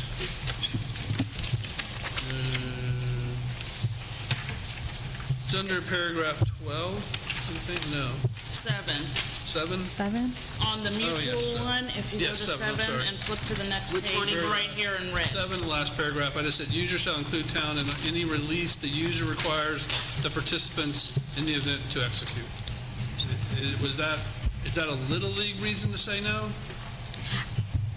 I know that you guys are on our insurance, so I'm not... Additional name insurance, but that provision that y'all are going to have, if you have any releases that they sign, we're just asking that you add us to it just to give us some extra protection. we don't have any releases. They sign a medical release form that just lists their So you doctors, can get a but release of liability? Oh, well, it just says any release that y'all... not that we receive signed. Now, when they register, there's, please read this agreement, you check, but we don't have access to that. Like, that's not something we receive signed by That's them. handled through Little League? Okay. I would say, I don't know why you struck that we were going to allow you to charge reasonable admission. but you We struck can't that. charge admission. Okay, so we took that out. One thing that's probably the wording of this is where we had language, and I know some of the member on the council like this language about that we can terminate if things get out of hand a little bit. And what we had in there is that if there's any behavior from players, coaches, referees, spectators of the facility that is unruly, causes public complaints, has unlawful activity taking place, requires police personnel to be dispatched. And then you struck all that and you added, and I just think this is probably too limiting for the city to accept. It says the town may suspend or terminate this agreement only in cases of documented, repeated, and serious incidents involving unlawful behavior occurring at the facility during league events, and only after reasonable notice and opportunity of the league to respond or correct the issue. The town shall not hold the league responsible for the action of spectators, participants, or third parties beyond its control unless the league has directly caused or encouraged such conduct through gross negligence or willful misconduct.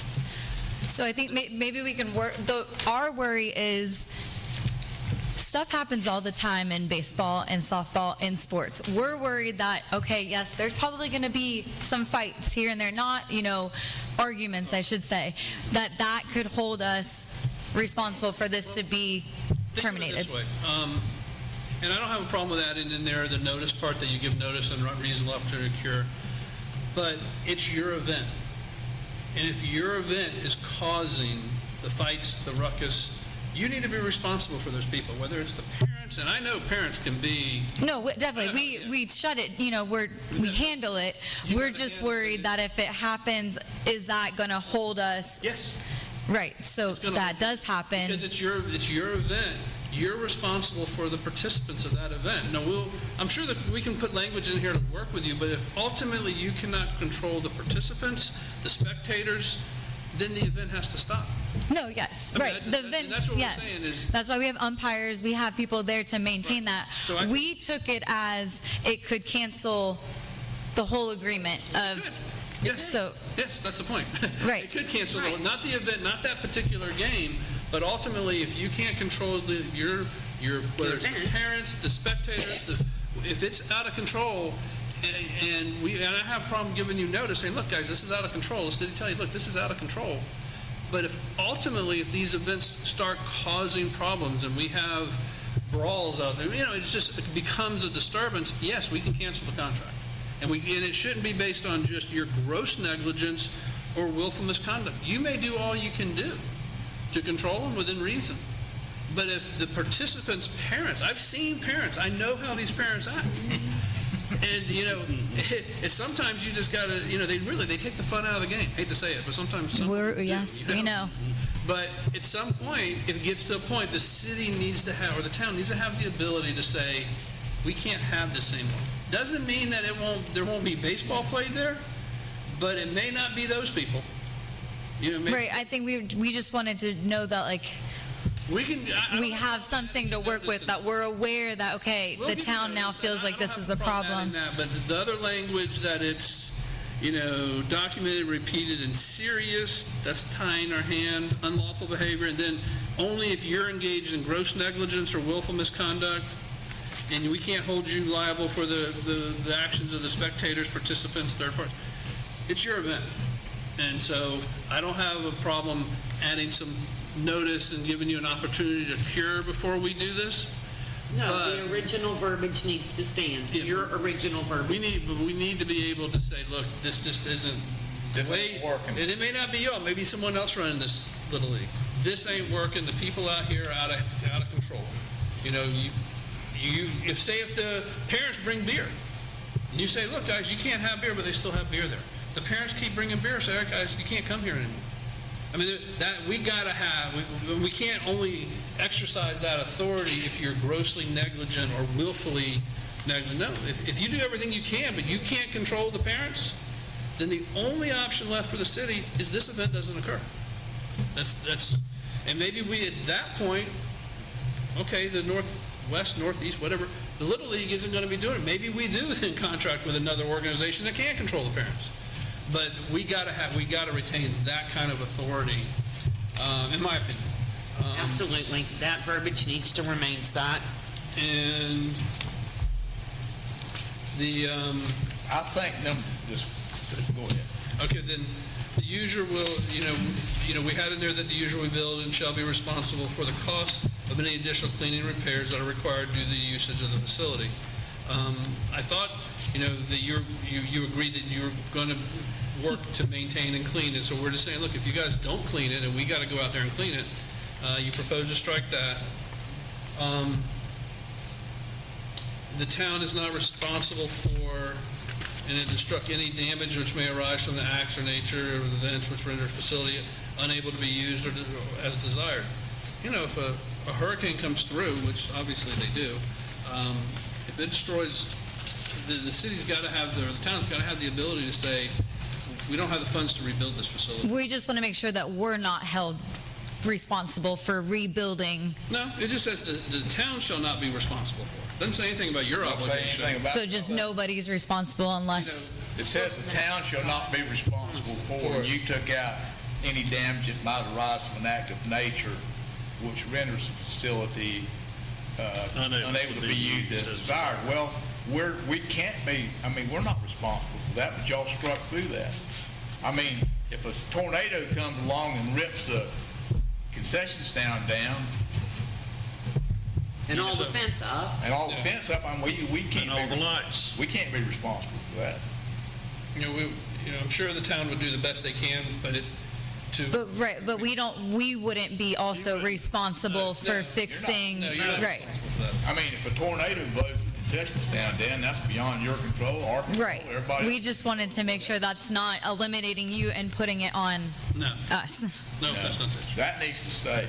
But I can clarify that you're not liable either, and I can say, on a force majeure event, this agreement can be terminated. An act of God comes in and destroys everything, and the city's got to have the ability to say, look, we can't afford to rebuild this, we're just going to terminate the agreement. And then, obviously, if you want to come forward and you say, hey, we got people who want to donate time and services to rebuild, we'll do it. Okay, we'll come to an agreement then on rebuilding it, but we just can't be obligated to have to rebuild this agreement to comply, or rebuild the fields to comply with this agreement. So those are pretty much all my comments. I think number 22, where they struck out that the town reserves the right to require the user to hire off-duty law enforcement or security or whatever, I think that needs to stay in there.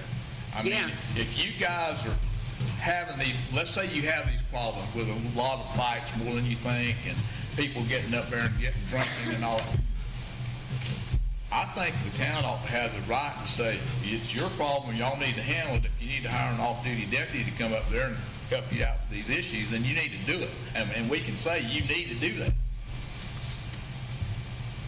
I mean, whenever we have an event up there as a town, we have to hire off-duty deputies. I think for the 4th of July, we had 7 or 8 Yes. off-duty deputies that we hired just to help us manage that event in case there was a brawl that broke out. Or I mean, we're not dealing with the amount of people of that, and we do have our umpires who are there to, I understand manage, that. shut the game down. So We can't afford. he can shut the game down, but what's he going to do about? I think we just feel like we should have the right to be able to call, 911 if we need 911. Anybody has the right to call 911. Right, but not have to have a hired police officer there. I don't feel that we've ever had any issues we've never called 911 for an issue. It's never gotten. I've seen some fights that recall that the sheriff's office was called to. Not that I've been around for. Okay, I mean, but I think it was a softball game, maybe. Anyhow, it was people from an outside city that were, Usually that's the problem. I mean, it was Just one other quick question on the donated work agreement. The equipment that they struck, the main thing that I saw is they struck that there's no warranties on any of the products, so the lights and the poles will be donated with no warranties from the manufacturer. Now that I know we are still working with who's going to be, I know we have our poles, the lighting, the lights, the actual lights are still in an agreement and in process. I understand that there might not be a warranty on those used poles, but if they're all brand new lights, The poles, I know, I'm pretty positive there's not. The lights, I think, are still a work in progress on what is actually being ordered and done, so I'm assuming that that's because they just aren't definite. I mean, the brand new set of lights should have some kind of warranty on them. The manufacturer. And obviously, if we did get them, they would, the warranty or whatever we had would go to the town. The intent of the warranty language was not to require people who donate things to provide a warranty themselves. It's to say, look, whatever warranty comes from the That comes with it, manufacturer, right. we transfer it to It's us. going to be transferred Right. to the city. Yeah. Yes, So if that's no problem on lights us. just quit working, we can call the company and say, hey, man, your lights So quit I working. have a question. So someone's going to wire these lights and so forth and so on. Should not a permit be obtained? Yeah, they're and required to. Inspected? They're going to be. I believe that's in the projected, it's at the bottom, that there would be an inspection and that would have to pass the final inspection. Yeah, they'll have to all be put up to code. Yeah, this has to be to All code. that. And that's to help out Little League as well as the city. I mean, it's got to be Yeah. done properly. Anything else, Scott? The only, because I know you were talking about things on August 1st relatively quickly. Just let everybody know, I'm going to be out of town from basically July 21st through the end of the month. So my ability, like next Monday, I'm leaving to go out. That will not be the lights. Well, I'm just saying in general, we're talking about the field rental agreement, all that Right. stuff that we got to won't work be out. back available until after August 1st. I'll be available by phone. Right. I'll be available by email. I cannot attend a meeting. Until after August August, 1st. yeah. So are you wanting us to refrain from doing any updates until that I'm time? just letting you know, you mentioned workshop or, whether it's going to be meeting with staff, whether it's going to be meeting with, my availability to meet with anybody is very, very limited. I can attend by phone. I'll be glad to do emails back and forth. I think a lot of this was written by your donor's attorney. Well, I'll be glad to talk to that person too. Okay. Whatever direction this council gives me, I'll do. But I just wanted to let everybody know, I'm assuming we could get your contact info from Ms. Yvonne. it's all public record. So with the changes few things we discussed tonight, I think we need to go with the original contract that Scott constructed, period. I think well, there's a couple of things on this original contract. I'd like to say this one thing on 7B on this original agreement, where it goes down there, it says, all policies, we're talking about insurance policies, all policies shall provide that the policies should not be canceled, blah, blah, blah. And they say that a period of 10 days. I think that should be changed to at least 30 days. 10 days is an awful short time frame. Well, it's 10 days after we receive notice. Right, okay. So you want it longer? No, I can change it. No, I just, it's just it's a short. 20, 30? Let's do, what do you guys think? You want to leave it as 10 or? Anytime you want to get something changed, I'd go 30. That's what I'm thinking, but, that's it. And 10 days is pretty quickly for a short time for us to do it. Well, and our insurance is through Little League, so whether we cancel the agreement, it's good for the season regardless. No, this is... Oh, this is our field. Your insurance policy. If your policy was canceled, the cancellation doesn't become effective until a certain time after until the town 30 is days. notified. So 30 days. That policy is going to have to remain in effect. For 30 days. So we at least get 30 days notice of cancellation, so we know there will be uninsured activity. You're saying if it's in effect year-round, it's not going to be an issue, great. But right, policy sometimes, can be canceled for non-payment or whatever the case may be.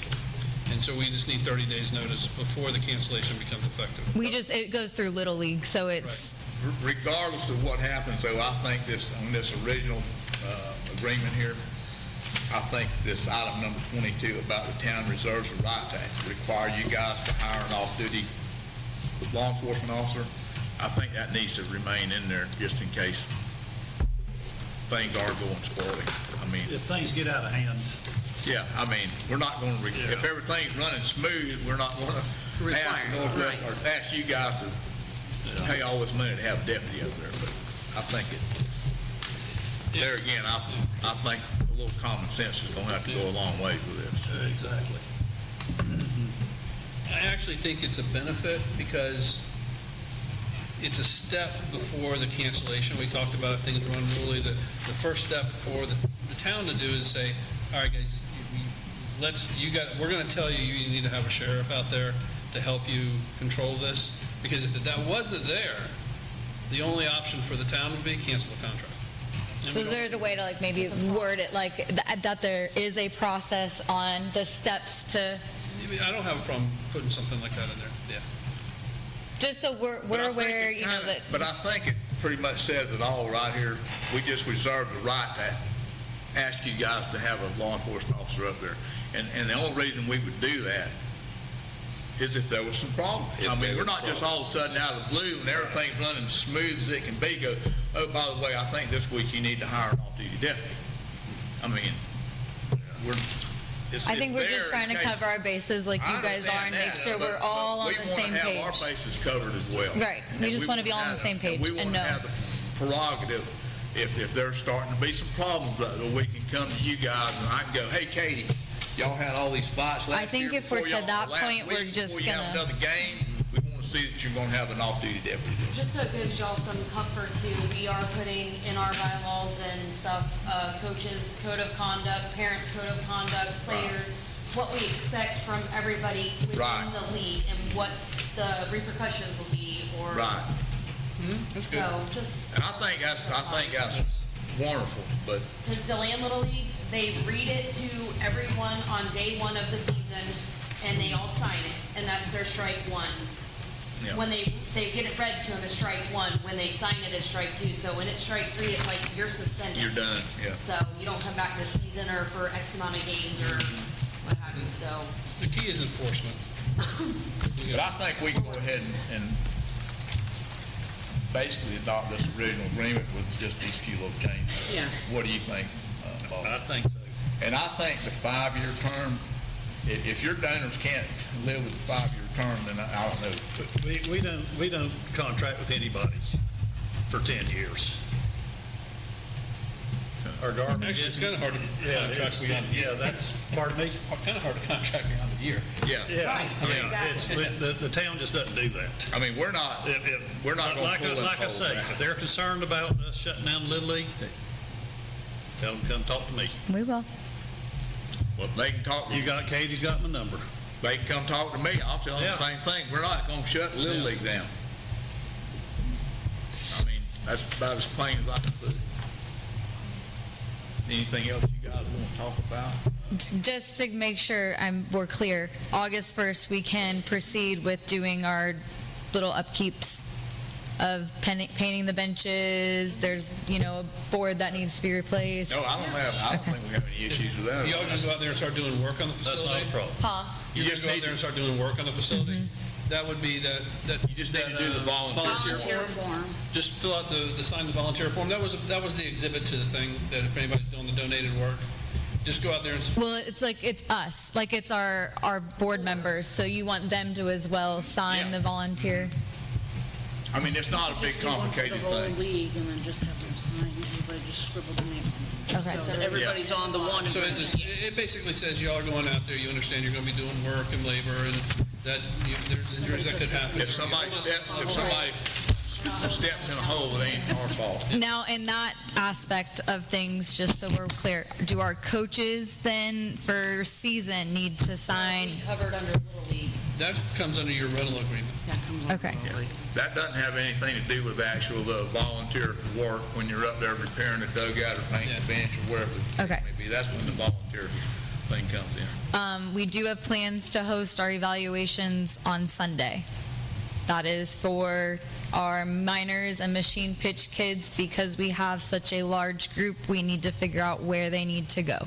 That would be on Field 1. It's for a couple hours. We're done.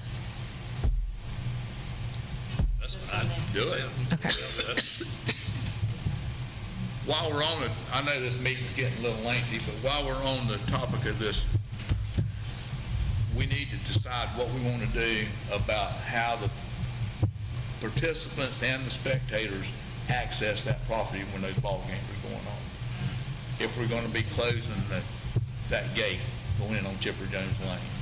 I think that needs to be shut. I think it needs to be shut, and I think that right now the most reasonable access point we have is the Lime Rock Drive coming in by the railroad tracks. So I know you guys did have an issue with the ones off 17. Yeah. We did share with our parents, please don't use this. We did post. They still used it. Don't use it. They used it. They've, to them, they're like, well, it's been there forever. That is a access. Well, here's one of the reason there's two problems there when it's like today after all this rain. Yeah. It's going to It's just what? flooded all the pieces or people are going to get stuck or whatever. And now we have an active water well site there that we don't want that thing to be accidentally compromised. I just don't know if you want to, I know there used to be barricades that kind of sat there. If you want to have something there, we can go out there and put it out to, keep them from turning in there. But we post, but that's about, I think that the access needs to come in off of the driveway by the railroad tracks and not through off of Highway 17, through that well where the wells are, because that field gets so wet. Plus, when you think about the amount of traffic on Highway 17 now, that poses a real high risk of an accident. Right. When traffic turns back. There's not a turn. If there was a turn lane there and there was a driveway coming in there and everything, I'd say, heck, that's the way to come in, but there's not. No, Post it on our app for all of our coaches, parents, their spectators. We post it on the social media site prior to, please use we're just saying that regardless, they still use it. So as long as we've done our part to tell them not to. If it starts really presenting a problem, then we'll put a barricade across. Okay. But so we are good to close the main gate during our games? I think so. Okay.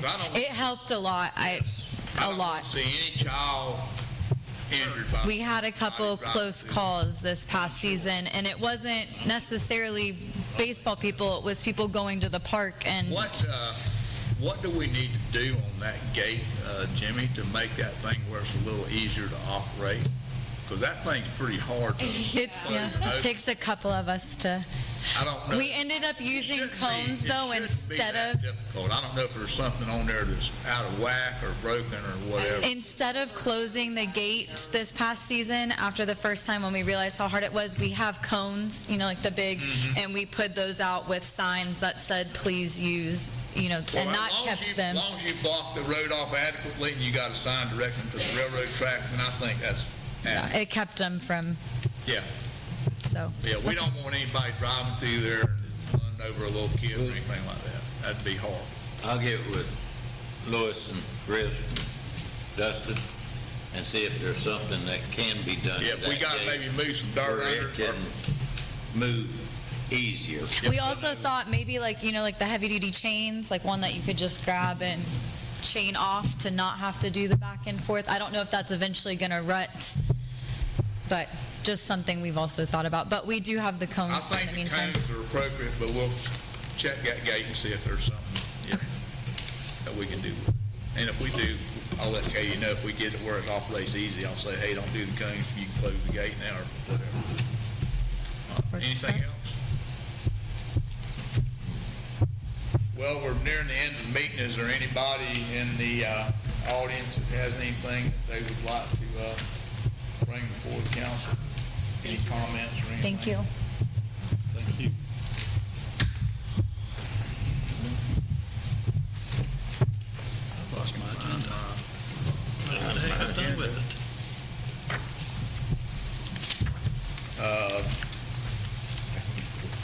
On other business, I don't have any more updates. Do you guys, Vice Mayor, do you have anything you'd like to add? Jimmy, do you have anything you want to bring up? Yeah, that tree that was in Underwood's yard, Yes. part of it fell tonight. Oh, it did. Was it a limb? Yep, part of it fell. So at least it's not out hanging over the road as bad as what it was. Has Volusia County Road and Bridges responded to any requests that we've put in? Charlie Suber? No. I'm talking about on County Road 3. No, they have not responded back yet. Would you check back with them and see? It's right there by the intersection of 3rd Avenue and County Road 3. Be on the east side of the road right there. Anything else, Jim? There was something else I was supposed to bring up, but that's all right. Might think of it when we Okay. get through. Councilwoman Lenny Richardson? I have two things. One thing is a question for Yvonne. Did you hear back from the guy from the DOT about the dead trees on 17? Charlie Suber? Yeah. Yeah, he said he was gonna send somebody out to check them, but he has not gotten back to me since then, and I'm assuming it's probably because of all the rain. Okay. I'll ask him again. So, as we all know, we had the issue with the 3 planes owned by Howell, Mr. Howell, and he came in and paid. Scott wrote them a letter that they had 2 weeks to get the planes off premises. Brian did. Pardon? Brian wrote that up. Yeah. So, 2 of the planes are indeed gone. The 3rd plane is there. And they said, which today is the 2-week deal. Tomorrow starts when we said we were gonna find them. So, they said that plane, they're gonna have to work on, they're gonna have to fly it out of here. They can't take it apart. So, like I said, in the letter, it stated we would be emanating fines starting tomorrow. I'd like to deem this an emergency situation so we can come up with an amount to start fining these people. I have a question regarding that plane. Has Olin Cannon came in and talked to you about paying additional rent to store the plane for another week or months or whatever the case may be because of those issues? Because Olin told me that the issue with that plane is that a seam is cracked open under the center of the fuselage on that plane. Apparently they took a hard landing at one time or another.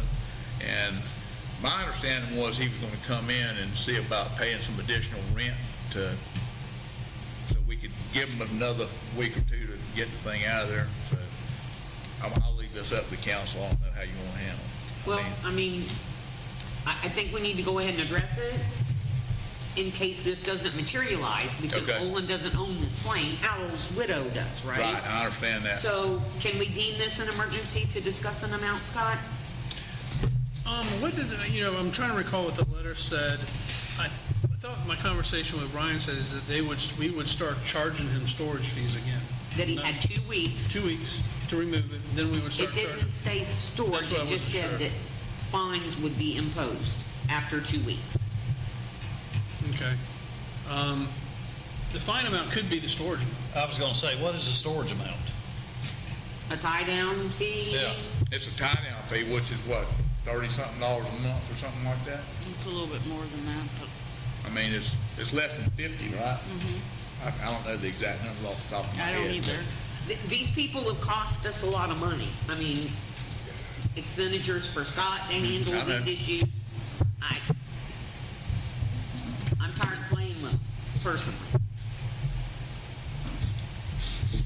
I think we can assess them, I don't have a problem with assessing them a fine, but if they don't pay it, I A don't know. daily amount, yes. You know, I mean, we can have to go through the same thing again about taking the plane and all that kind of stuff, because we think give the title of the plane back to them because they paid all past due amounts. Paid their stuff up, all past due amounts, right? Yeah. Right. I think I wouldn't call it a fine. I would call it a fee, a daily, a tie-down fee, because a fine implies that we found them in violation of something, and now we're fining them for being in violation. I would just charge them a storage fee. I don't know whether you want to charge them the normal storage fee that you normally charge, or a higher fee. I don't know what your fee schedule shows, but I think I would just call it a storage fee. And then if they don't pay, then we can do the same process we did See, last time. here we go again. It's gonna cost us more money. Well, right? yeah, that process is down pretty good right now. We've done it a couple times, so they don't need to talk to me about it. They know how to do the notice and everything like that. So, but I think I would just call it a storage fee. Okay. And if you want to charge at the normal rate you normally charge, or a higher amount, I guess they're current. They paid up through, and then tomorrow we can start levying whatever the fee is. How long is that current payment? That's Through ends today. Through today? Through today. Well, then, if they don't get the thing out here, start getting it out here by tomorrow, we need to assess another fee. Yeah. And like I said, the guy that talked to Lewis said that it's gonna take some time because they're gonna have to fly it out of here and it's not airworthy. Well, Ray Charles can see that. Well, I think that's the point that Olin made when I talked to him, is that plane is probably, you might take it off, but you wouldn't want to land in it because of the damages underneath the fuselage. So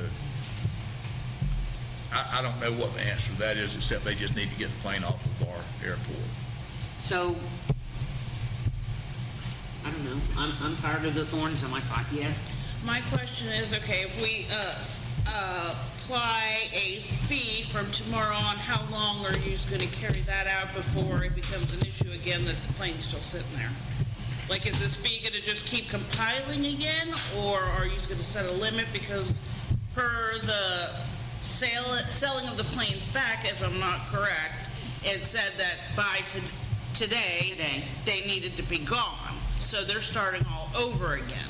So my question is, are you going to drag it out, leaving it there for all year, or are you just going to set a date, a time when you want it removed? I mean, because they can accrue the fees like they did before, and we'll be back up to the... I think we can look to see how long, the state law may kick in and say, if it's delinquent after 30 days, then you can start this process or something like that. We can just, whatever the state law is, we'll just follow it quickly, not let it accumulate like it was before.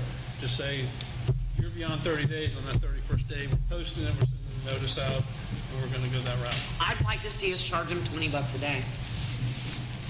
Maybe that'll be a little incentive to get it out of here. I think $20 a day at this point in time is more than fair. How do you feel, Vice Mayor? Well, $20 a day is $600 a month. Yeah. when the tie-down fee is how much a month? About It's under 50, I don't know 50. exactly. I 'cause I don't- think it's a little overdue, but I'm just one person. Well, I think that it's long overdue that they haven't gotten that plane out here. Well, that's true too. I mean, that plane's been sitting on the airport for years and it's never flown. And so I can't see them getting that airplane where it can fly out of here anytime soon. No. I don't think charging $30, $20 a day is gonna get it done any faster either. I don't either. I really don't. But like I say, I mean, I'm just one voice. I don't know what we need to do to get it I don't know, done. I'm over it.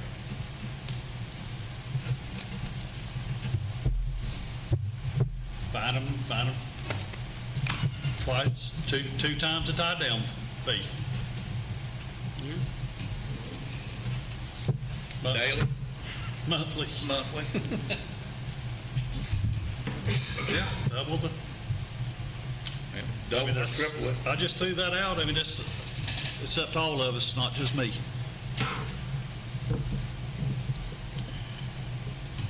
I suggest doubling the tie-down fee. Better than nothing. Okay.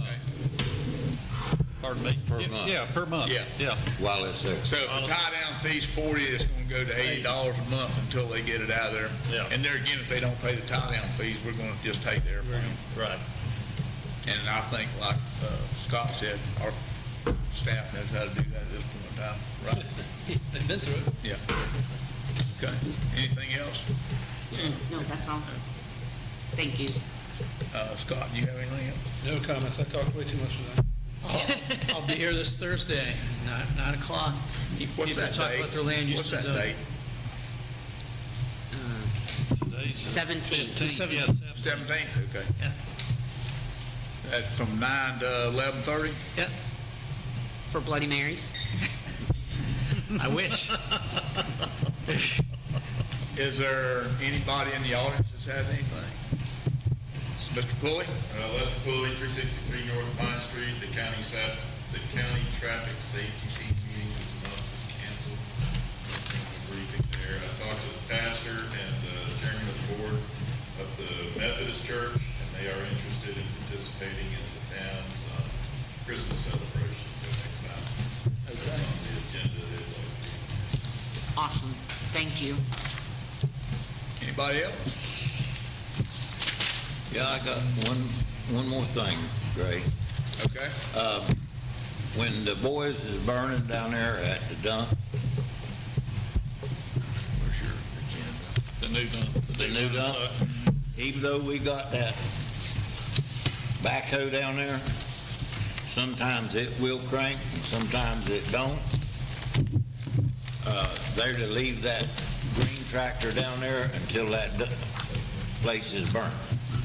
Not drive it back down here, because if it gets out of hand, Right. whoever's name is on that burning permit is responsible for the fire to get out. That's the old tractor? No, the backhoe? The backhoe stays there. Okay. The green tractor, The new one? the new one, it stays down there till they get through burning and come and bring it back then. Not bring it back and then have to come run get it real quick if the fire gets out. Somebody can get over there quick enough in their truck to get on that tractor and put out the fire.